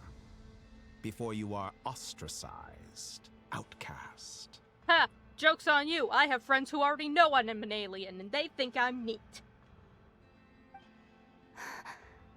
Alien? Yeah. And they already know that. And they think you're neat. Even I feel bad for you sometimes. This world has made you into a slave. So many times you have served its will, and not once have the powers that be ever thought to grant you the one simple thing you wish for. Hey, the one simple thing she wishes for is getting to be with her brother again. The one thing stopping her from being with her brother again is her brother. There's no one else to blame here but Aether for that one. We have met up with him a number of times, and every single time, he is the one who actively makes the decision to say, not yet, and then leave. That's on him. Venti has been supremely accommodating. Alright? Jean-Lee kind of threw us into his plan last minute, but after that, he's been really chill. I'm not even gonna touch the Raiden Shogun. Nahida, we kind of just got yoinked into that, but she's super friendly, and everyone there is awesome. Fiorina, it was more so, we caused a hindrance to her than anything else. Like, in the other ones, everyone caused a hindrance to us. No, that was more us on her. Mawika. Oh, we love Mawika. So accommodating. So nice. Wonderful. Columbina. Everyone in Nod-Krai has been so nice and so accommodating, and everyone's like, oh my god, you're a descender? You have a spaceship? Wow, that's cool. We'll help you. Where do you... We'll try and figure out where your spaceship is. It's like... bitch. The only one stopping Lumine from reuniting with Aether is Aether. And I'm so mad that it's like I can change that. Everyone's been stopping you from going to see your brother. No! Only your brother is stopping you from seeing your brother. You have been treated most unfairly. In a lot of cases, yes. And I've overcome them, and now those people are my friends. I can change that. I will grant you special privileges, and give you back the status you rightly deserve as a descender. No, I'm good.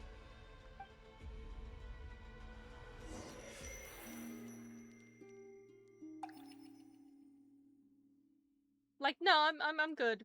I'm good, actually. I've entered the past 3 times at this point, but I still have so many questions. It's just gonna keep happening.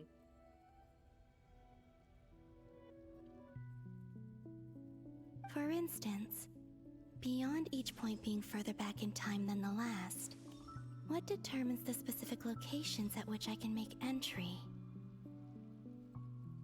That's a good question.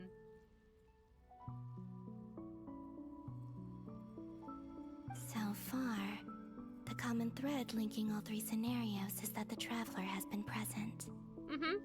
See, I wasn't sure because, technically in the 3rd scenario, she went back when it was only, Flynn's and Nefer, and then she got kind of yeeted back even slightly further?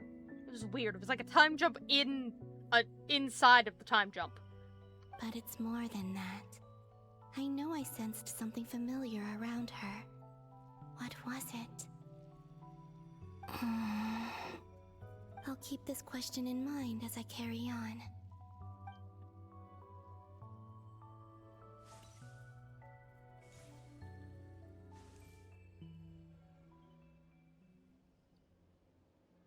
Humans, you never change. Always trying to use powers you neither comprehend nor control. Hell of a time to come back in, Columbina.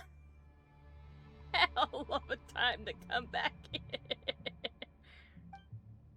This looks like Star Sand Shoal. Was this before Rerir regained his physical form? Oh, honey, this is when Rerir gained physical.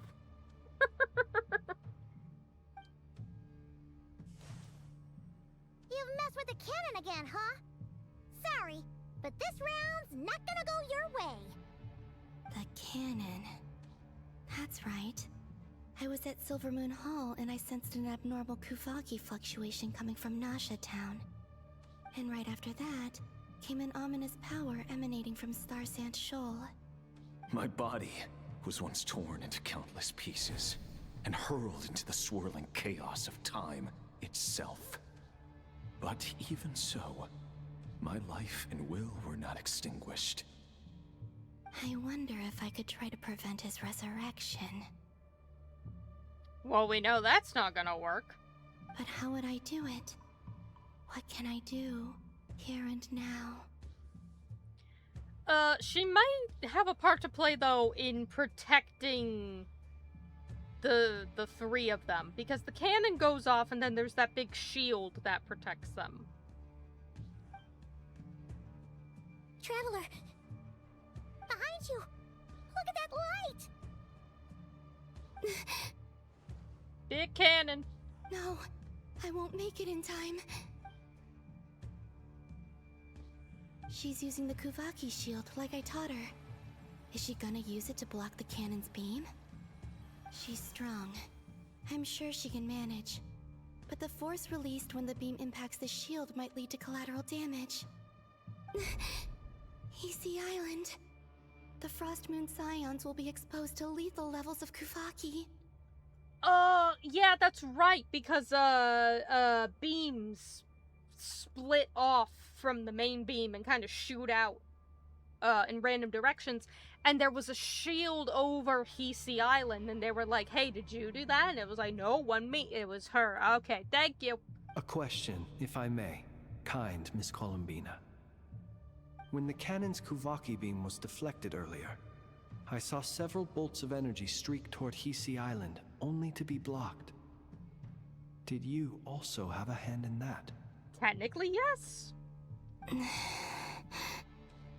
Maybe that really was me after all.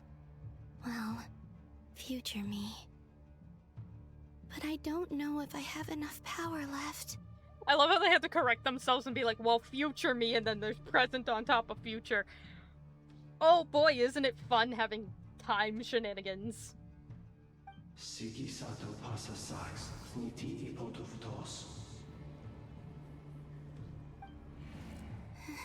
There's no time. Osestikos paratin tirantur risuiku, topir to aithion feraton. I have to make it. Oh, Frost Moon. Oh, great land. Oh, slumbering moonlight of Nod-Krai. If you can hear me, if you can sense my call, then please, heed me once more!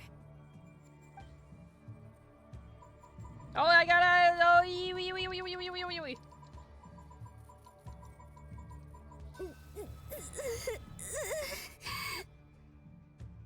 Yeah, flashbang.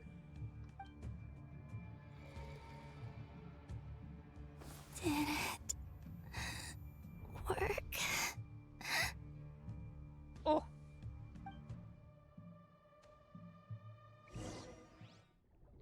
And then down it goes.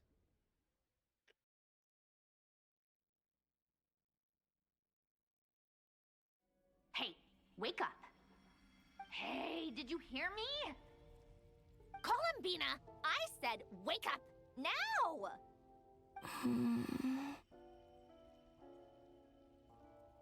But she's eepy. Oh, good morning, Sandrone. It's 3 in the afternoon, actually. And could you kindly not use my quarters as your personal nap room next time? Me saying good morning at 3 in the afternoon is such a common occurrence. Granted, not that late. The latest I usually get up is like 2.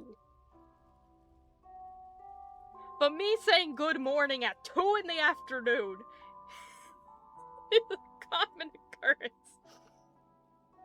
Look, man, sometimes you're just nocturnal. But I feel so safe here. And your coffee, right? It's so bitter, but it smells lovely.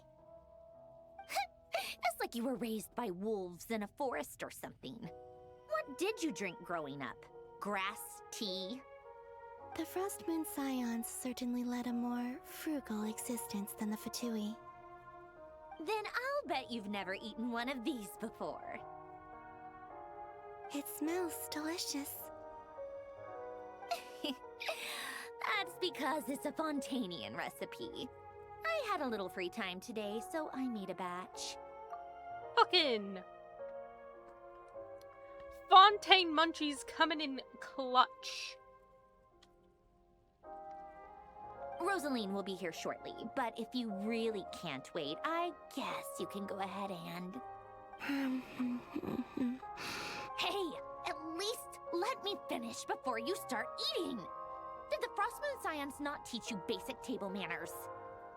Or did the rules not apply to you because you're the high and mighty moon goddess? Honey, she lives in a cave. These are so tasty. Of course they are. I made them. I was worried they might contain traces of machine oil. What? Isn't it great having friends? You know, there's something I've always wanted to ask you. Why did you leave your old home and join the Fatui? I mean, I'm sure their food was awful. But there's gotta be more to it than that. Well, life there didn't go quite how I imagined. What were you expecting? You're a god. Your followers are gonna make some demands of you, right? Yes, but they're gonna make demands of her based on a moon that isn't even real. Surely you can just answer a few prayers here and there in return for the free food and drink. How bad can it be? Well, would you help other people just for free food and drink? Oh, she moved her chair closer. That's cute. The doctor told me that you were created by a great mechanic. Lord something Fisher. The Lord Artificer. Ugh, some people can't keep their mouths shut. Okay, so she is... Alright, alright. Oh, Lord Artificer. And didn't he have something to do with the, narcissist? Narcissenkreuz Ordo. Yes, that was it.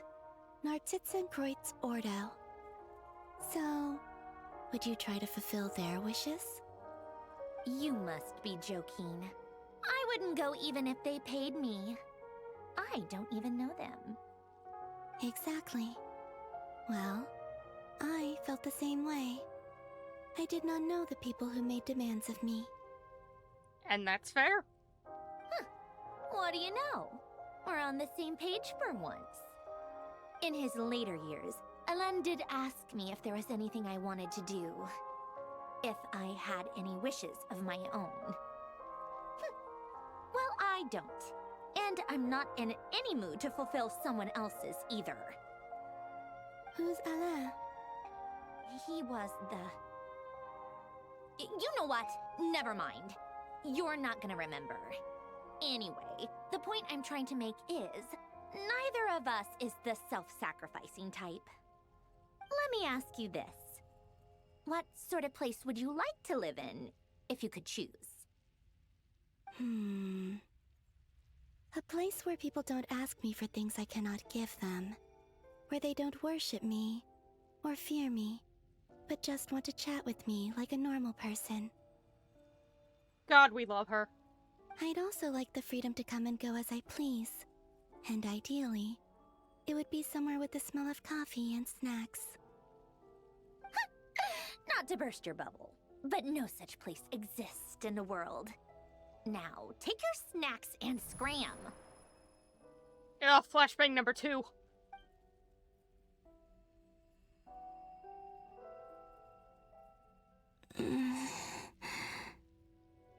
Did I pass out? Yes. Of course. I'm back here again. I dreamed of events from my past. Sandrone.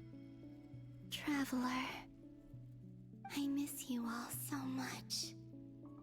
Back there, I guess I managed to harness all the Kuvaki energy on Hisi Island. But how did I do it? Sheer desperation and force of will. Time is flowing backwards here, and I can use that familiar power to enter the world of the past. That mystery ally everyone talked about. It was me all along. I can sense that there isn't much more power remaining up ahead. What lies at the end of all of this? Will time keep flowing into the past? And will I ever find my way back?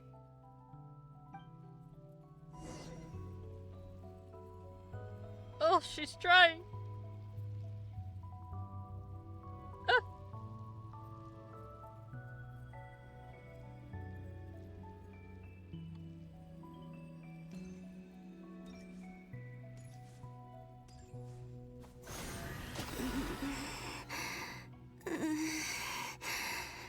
It's getting harder and harder to use my power.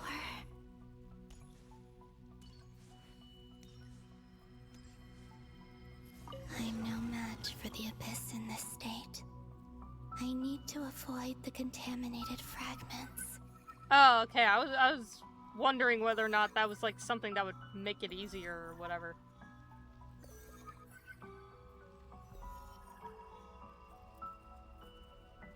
That's right, just pass by, nothing's happening.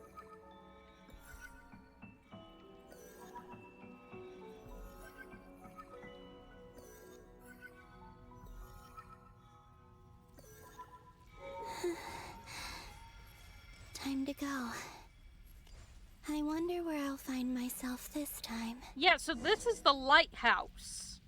So then this is the graveyard where we're going through the files with Flynn. So then this is where she pokes out the 3 files that Flynn's told her were magically pulled out. Because she asked what they were, and she was like, I have no idea what they are.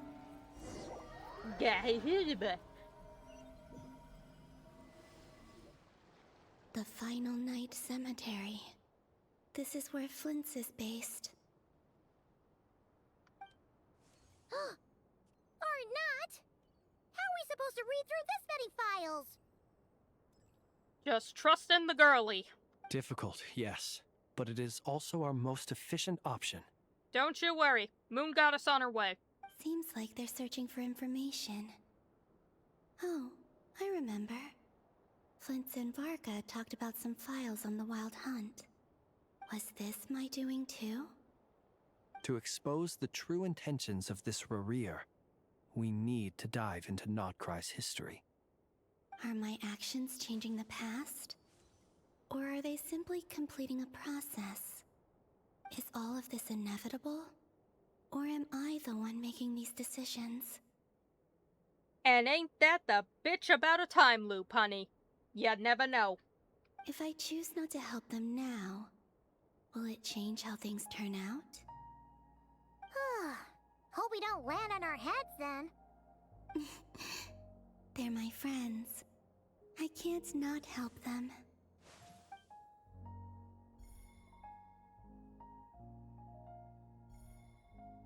Ghost! And the other one was... here. Hey! Another file's moving!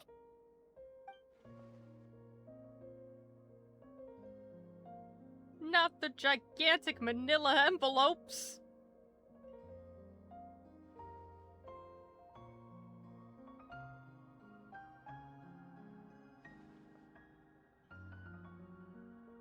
That should do it. Oh, it's funny because I think they gave us that same montage when they were initially pulling out the files. But now it's that same montage, but Columbina is also there. Hmm? Luanatar? You can sense my presence? Wait! Oh, well. Not anymore.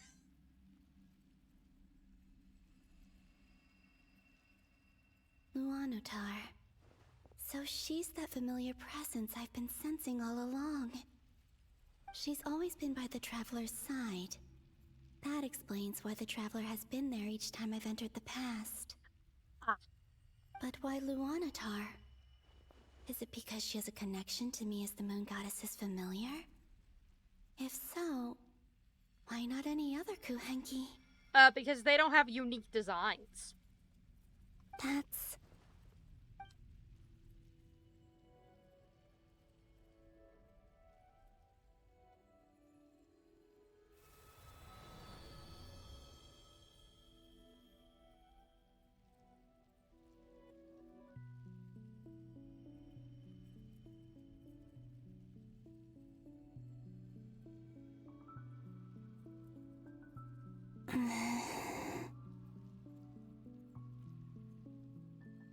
I cannot sense any power up ahead. Just a void, stretching out into infinity. Oh, okay, because, yeah, isn't, when we... Because this is Hisi Island, particularly right at the front of it, when Lumion and Paimon first ever walk up there. It makes me wonder, because we walk in and then suddenly the Lunartar shows up, and it is very distinctly Columbina coded with the bow and everything, and it makes me wonder if she becomes it, almost. Because she's like, there's just a void ahead. And the Lunartar just kind of shows up out of nowhere right at this point. So what if she goes in and, like, loses her power and basically gets converted into that? And then we can maybe, like, reincarnate her through the Lunartar? That could... Has Columbina been with us in another form the whole time again? I'm going to... Again, not scream, because I can't, because it's 1 in the morning. But oh boy. This is likely my final chance to enter the past. It's now or never. I have to find a way back.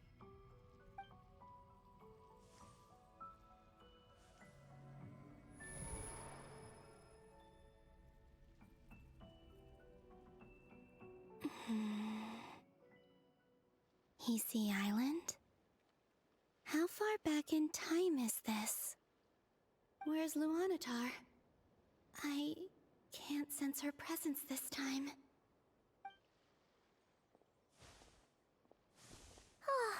Seeing Anafa and Aino reunited like that sure was heartwarming. Traveler, Paimon. No, stay calm. I don't have much power left to change things. I don't even have that much time left here. Think, Columbina. How do I find a way back? A way back... to where? Do I go back to Moonprayer Night? Or to the future that followed? And if I return in my current state, what will become of me then? Dotori's actions that day proved that he'd been planning that for a long time. He had already seized the power of 2 moon marrows before capturing me. Even if I manage to get back, how can I fight against him when he wields the Tri-Lune Authority? I can't. If I go back like this, I'll be playing right into his hands. I swear to God, if I just called the fact that she actually turns into Lunaratar, I have to find some way of rivaling the power he has usurped. Wait. Time flowing backwards. The Tri-Lune Authority. Does that mean... I think I know what the final destination of this lunar reflection might be. I know what I must do. Speaking of homes, we must already be close to where the Frost Moon Scions live. The vibe here feels different, just like the scenery.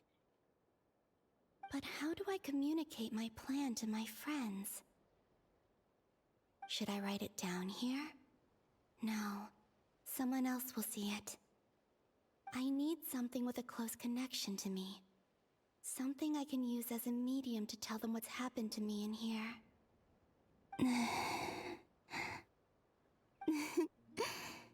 Now it makes sense.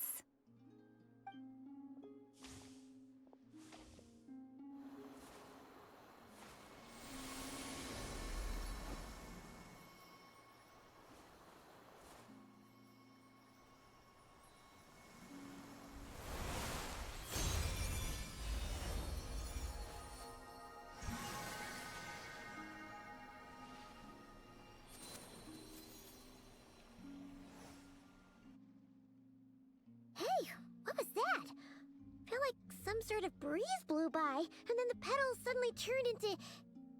Huh?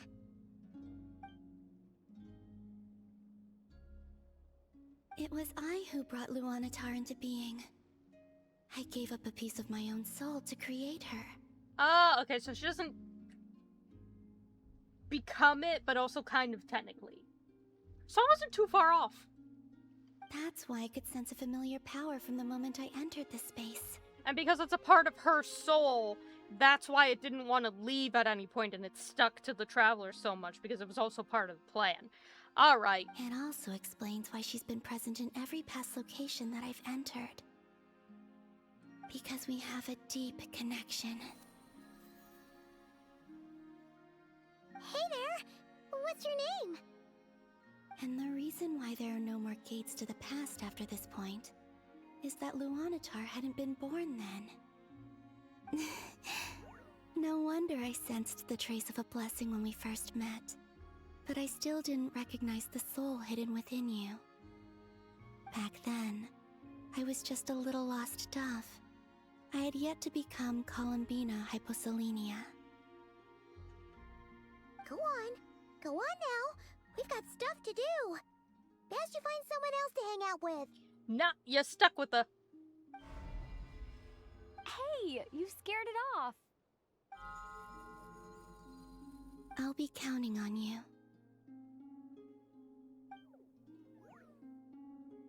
Remember to stay by the Traveler's side, guide her, and help her in my stead. Oh, and bring her to the garden where the Moonprayer blossoms grow. There's a little lost dove there who will need her help. Oh. Oh, I love. Go on.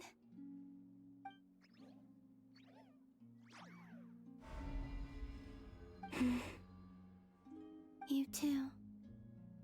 Go and live your story. As for mine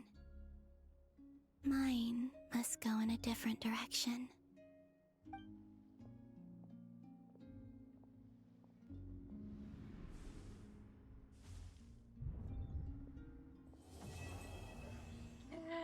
We did it! Holy shit! Are you gonna give me another fucking cutscene? Yeah.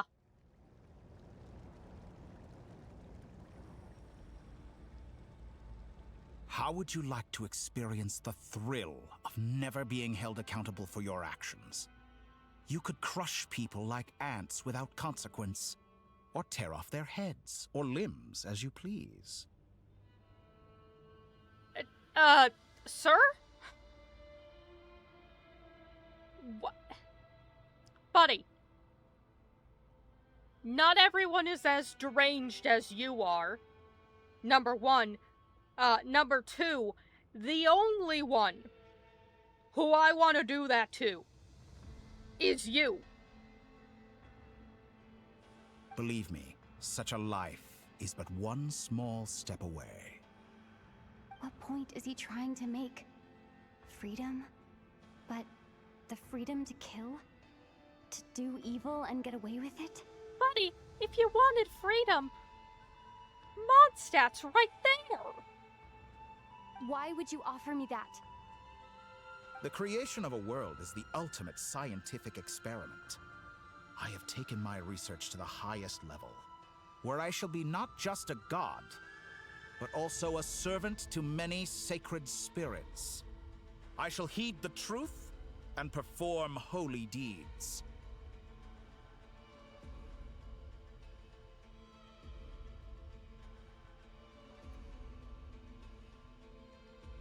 It's just, I don't believe him.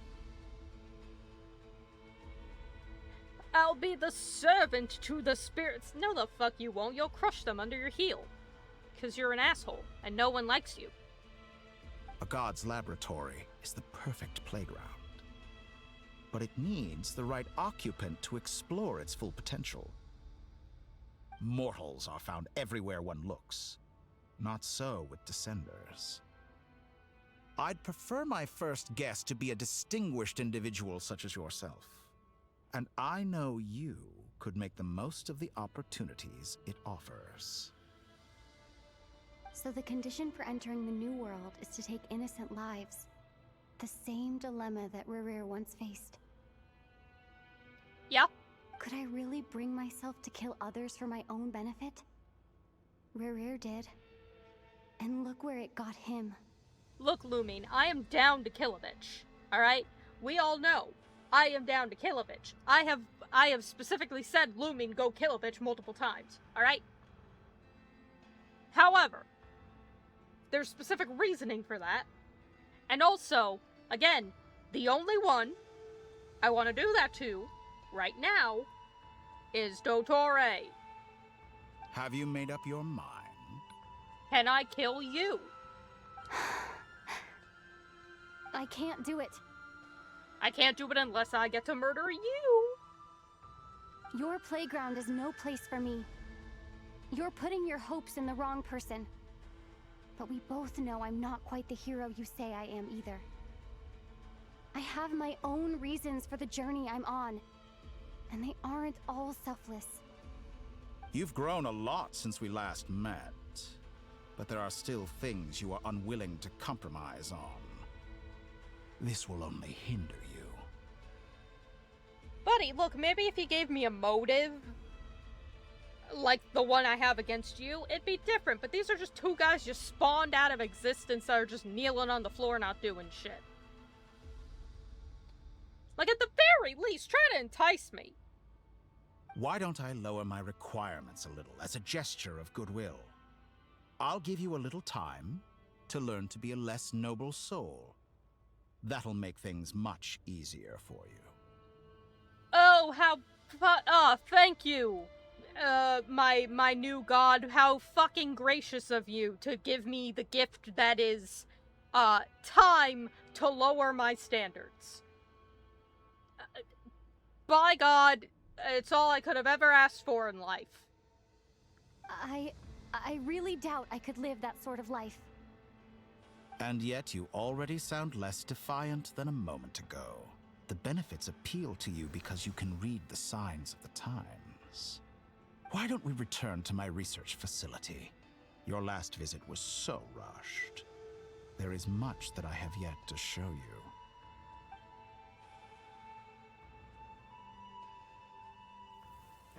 you. Now to that question, Yeah! Heroes don't attack from behind. Guess I'm no hero. Fuck him up! This is most disappointing. But it's exactly what I wanted.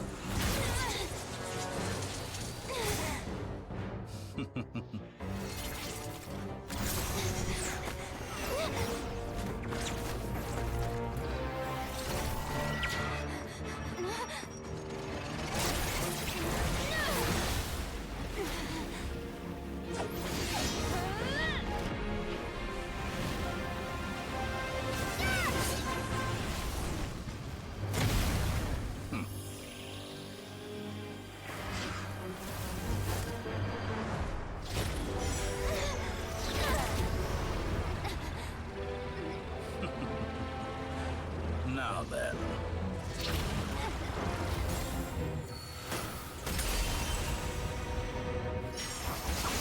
Fuck him up!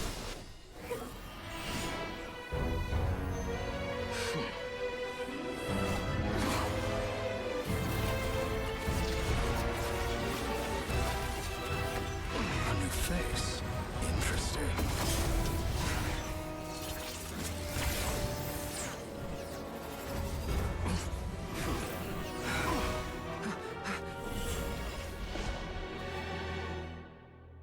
Yeah! Thank fuck for Riku! Oh my god. Oh shit, honey, you alright?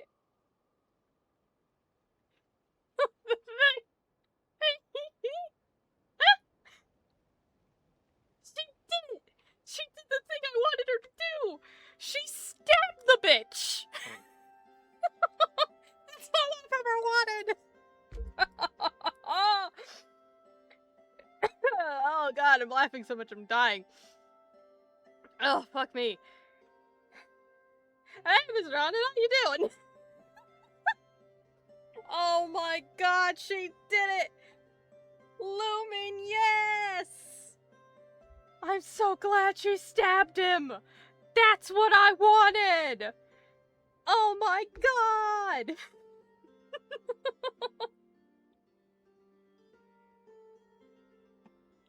And also, I could rant for like the next 20 minutes about Riku, but y'all know how I feel. I'm happy. I'm excited. He's here. That was epic. I love him. Mwah, thank you. You're still gonna call me Hack Guy after that, huh? I didn't see anyone else in there who needed saving. Thank you.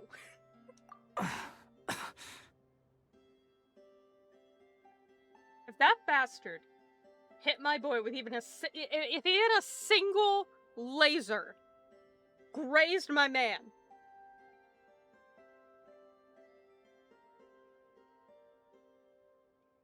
I was gonna say it's war, but it already is. It's nothing. I'll be fine. Why are you looking at me like that? Is it that shocking that I'd come to your rescue? More shocked that you caught the doctor off guard.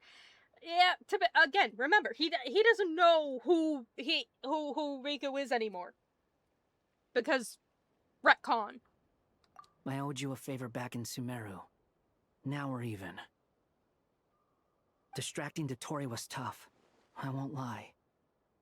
He's not gonna fall for the same trick twice. That was my one shot. I'd hoped to use it to take him out. Ugh. I never wanted to obliterate someone more than I do right now. I'm gonna screenshot this. Is that? I'm just gonna screenshot that. Because, yeah. That's me in a nutshell. And this is why I love him. God damn. Dottore doesn't recognize me, but his segments were originally made based on an analysis of my operational principles. I expect it's only a matter of time before he figures out what I am. We do not want that to happen. So Dottore doesn't recognize Wanderer, because he deleted himself from Irminsul. Yep. Did he really miss his only chance for revenge by saving me? And we thank him profusely for that. Why the long face? Hey, I'm not blaming you, okay? And I'm not complaining either. Rescuing you and killing Dottore are equally important goals. Everyone would be pretty stuck without you. It's best you live to fight another day. God, I love him so fucking much. I'm just thinking, because, like, he mentioned the whole, the favor from Sumeru, and it's just thinking about how much he has grown as a person throughout the fucking game. Oh. How are you holding up? Are you alright? I'm okay, boys.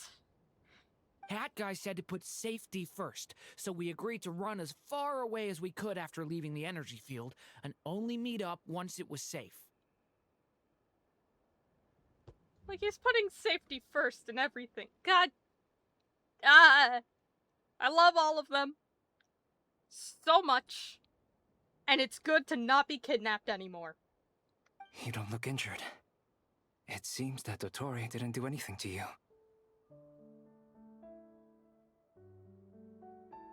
Oh boy, my chats are all over the place. God,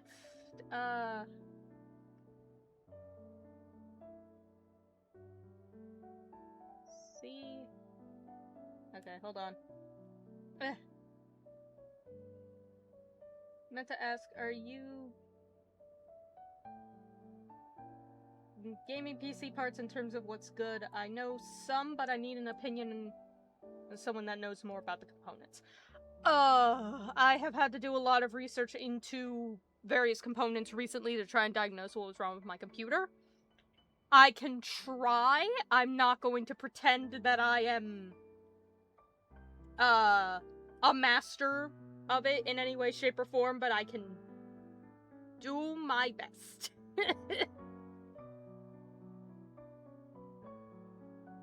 I'm so happy. Oh. Praise be to the boys. Goddamn. Alright. Rescue operation complete. Let's head back. Yes, please. I am so tired of talking to fucking Dota. More importantly, I'm so tired of him yapping in my ear about bullshit.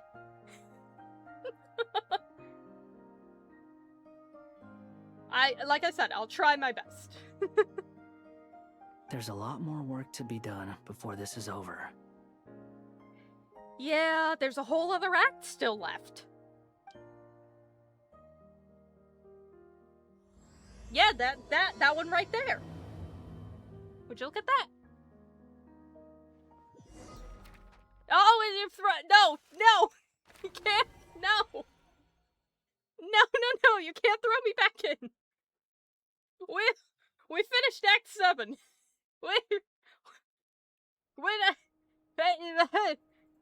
You two stop talking right now. I will bear the Tsaritsa's decree in mind. Yeah, I can't leave. I can't leave. They've trapped me in conversement. I don't see what's so awesome about it, though. Does he really think everyone else is as immature as him?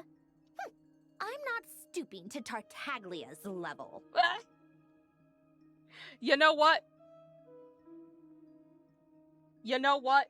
I will allow the conversation specifically and solely because we're now bashing child, and I find that funny. Continue, Sandrone. I thought you might say that. How's your progress? Quite promising, actually. That alchemist Albedo gave me a few ideas. Remember how I asked you to look up some files for me? That stuff on the Nod-Krai Institute. Renee de Petrichor and Jakob Ingold. Yeah, the kid with the purple hair. Alain Guillotin despised Renee's theories and methods, but he never managed to come up with better alternatives either. So I adopted some of Renee's ideas.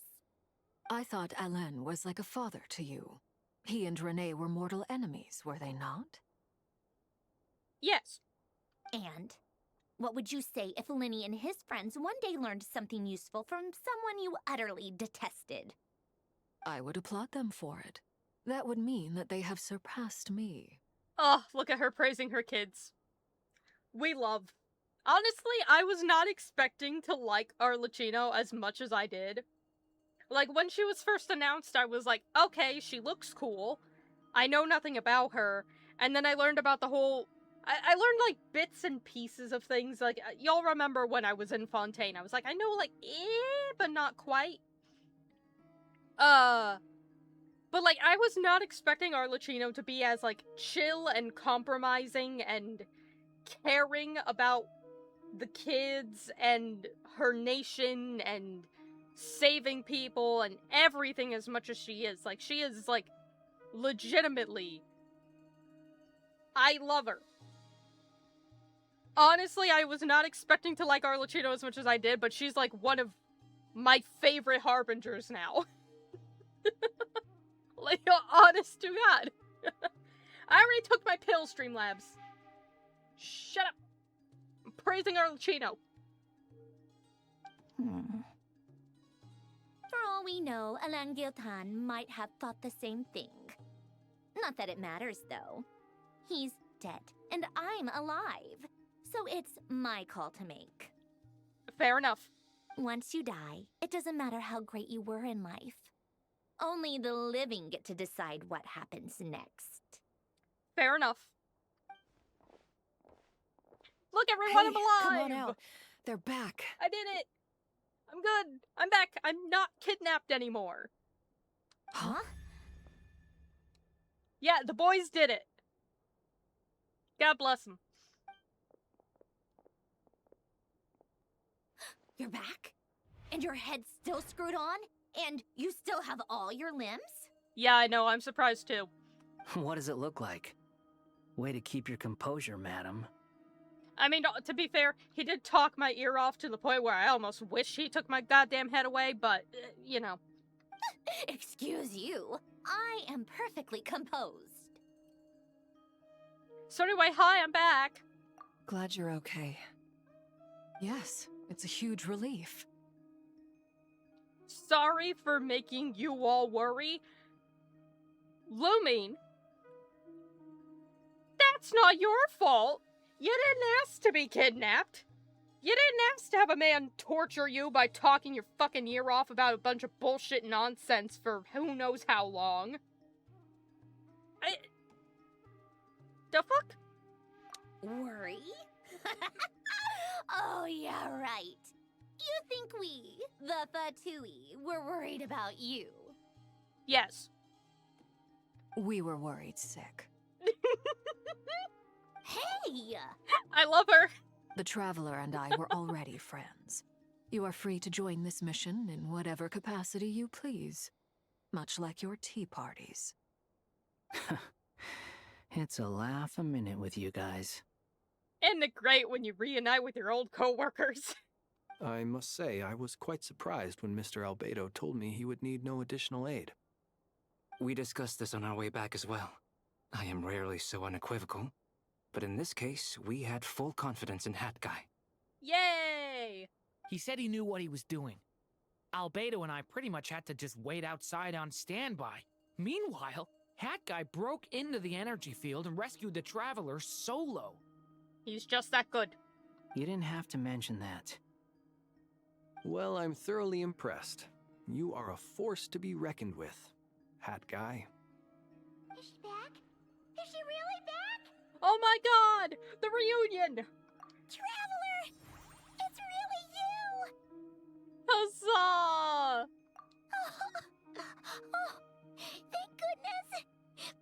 Paimon missed you so much! You can finally breathe easy, Paimon. It's great to have you back in one piece!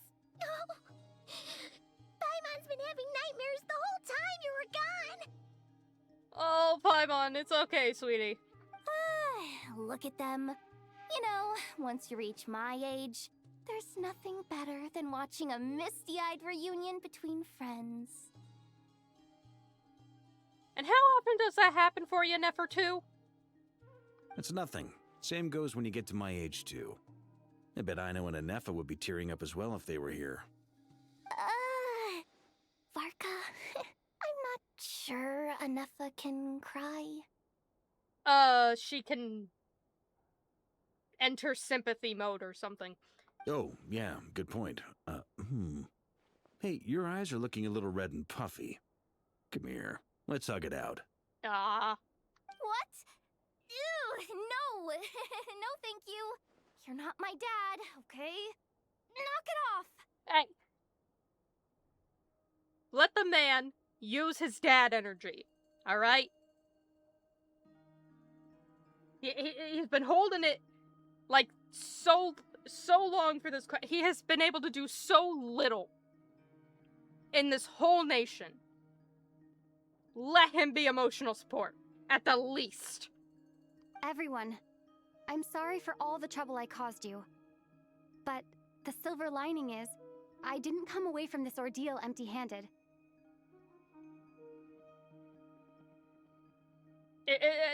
I'm also just, like, right now realizing just how fucking tall Varka is. Like, Jesus Christ, man. A building. Holy shit. I know that we have important information to tell, but, like, that just popped in my brain. I don't know why it took until Act 8 when he was introduced in, like, oh god, what act was he introduced in? A building? Yeah. Look, you have to understand. I'm short. Okay?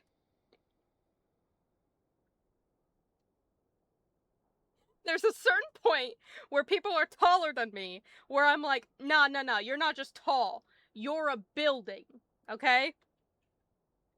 And then beyond that, if they're, like, way too tall, they're a skyscraper. Now, I can't tell you where the cutoff is, it's just how I'm feeling that day. But, like, goddamn. And it just threw me off, because it's just, like, in this area, in this gaggle of characters, I was just like, why? It just occurred to me.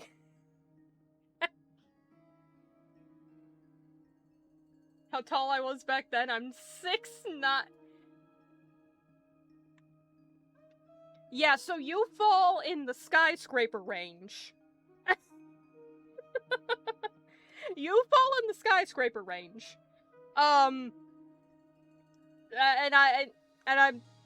You're stuck there. I'm sorry. You just, that's where you go. Also, I don't know why my model is lagging when I'm not sitting in it. Give me a sec, chat. I think I'm gonna reset VTube Studio real quick. Oh no, I dissipated. What is happening? Close. Thank you. And now I've got to open it again.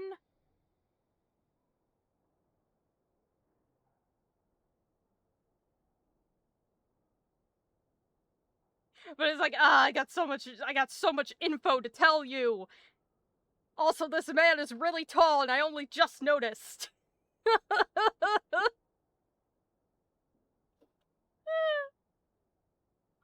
So you can see where my brain is just like parsing shit out. Hopefully that fixes it. I return. It's not a bad thing. It's just a range for me to be like, beyond, like, a certain level of tall. That's all. Anyway.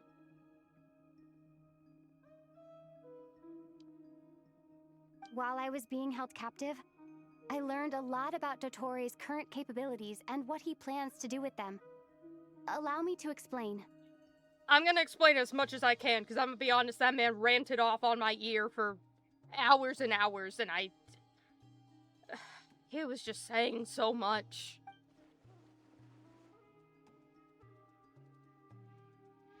The three moon goddesses were even more powerful than we imagined. No wonder Dottore believes himself to be equal to the gods. Maybe even superior. Utter blasphemy. Fucking rude. While everyone was gone, Nefer and I made an interesting discovery. And I believe Miss Sandrone has something to share too. Ma'am, perhaps you could do the honors? Columbina's called it. Getting rid of a pesky troublemaker like her is like trying to clean up after a crumbly cake.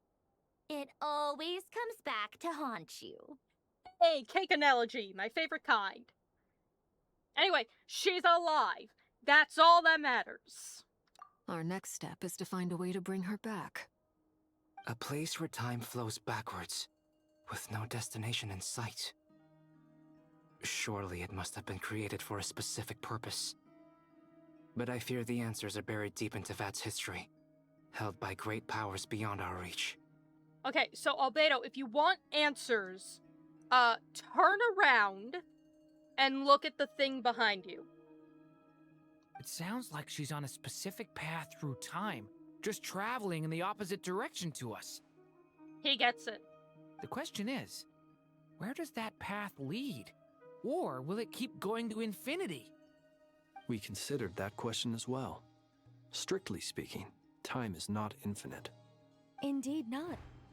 Every road has an end. Nicole! You sure loved quietly sneaking in mid-conversation. Honey, she's one of, like, the Hex and Circle mages and an angel. She can do whatever she wants, and I'm not gonna question her. She speaks in people's brains. I'm not gonna be like, oh, Nicole, when the fuck did you get here? I'm just gonna be like, oh, hey, buddy, how you been? I do, in fact. It's something I've always done at our mages' tea parties. Quiet, mysterious, and persuasive. And then she'll talk your ear off, and we love her. You wonder what lies at the end of her road. Well, just as the world has a beginning and an end, so too does time. And so, the end of the road is the moment that Tevat was born. But where Miss Columbina will end up along this road, that depends on where this particular river of reverse time began. What about the original moons and the moon goddesses? Do they have a beginning too? Yeah. We learned about that in the Hyperborean place, that they were created by the one life god. All things do. In the beginning, no moons adorned the sky. It was the Dragon King Nibelung who raised the 3 moons into the heavens, and thus were the moon goddesses born. Yeah, so there's... Okay, I said the life god, I'm wrong. The Dragon King. The life god is a different guy, and he got devoured by Rhindaughter. She just ate him, whatever. They were shadows of the planet, born to wield Nibelung's authority and oversee the world on his behalf. They were extensions of his will, manifestations of his majesty.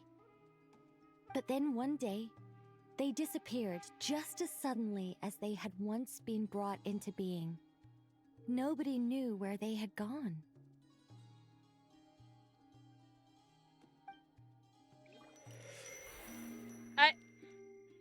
Columbina, sweetie, I love you, but I want to end. I want to leave. Like I thought. No more paths back to reality have emerged since. But how can I be sure that I'm going the right way without scenes from reality to keep me on track? I can't even be sure of how long I've been walking for. The further I travel, the less stable this space becomes. There are even moments where I can sense something that feels like abyssal energy. Maybe it's just rare. They can just materialize out of thin air. I have to keep my wits about me. Huzzah! Escape! Run!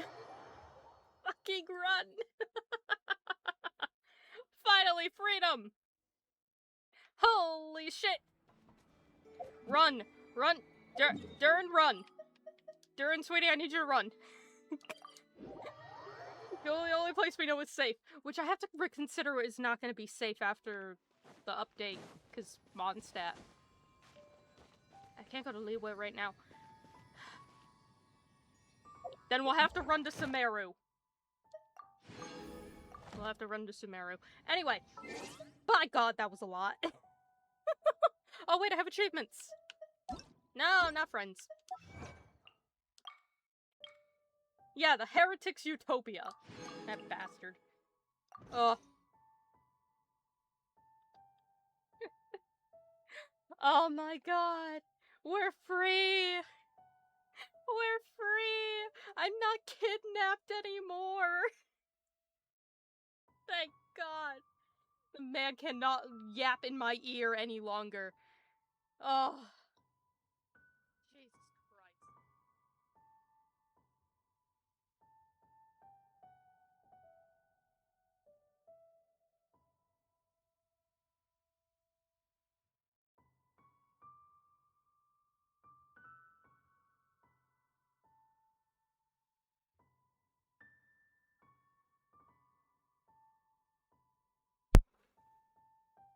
My fucking mic decided to turn off right at the end.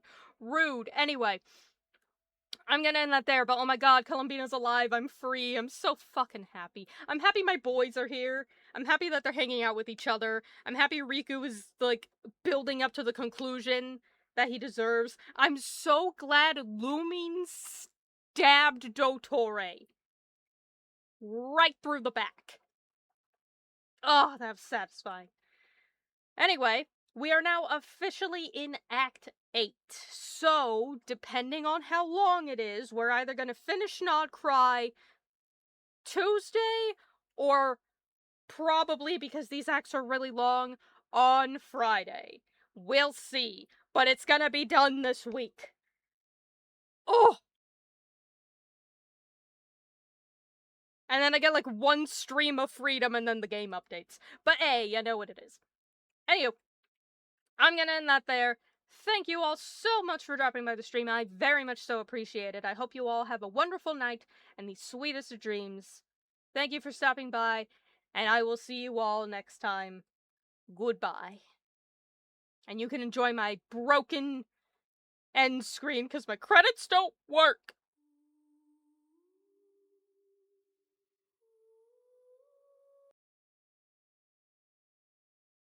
Oh shit, never mind, the credits came back to life. What the fuck? Shit, it's a miracle. Yo! Alright. Anyway, bye.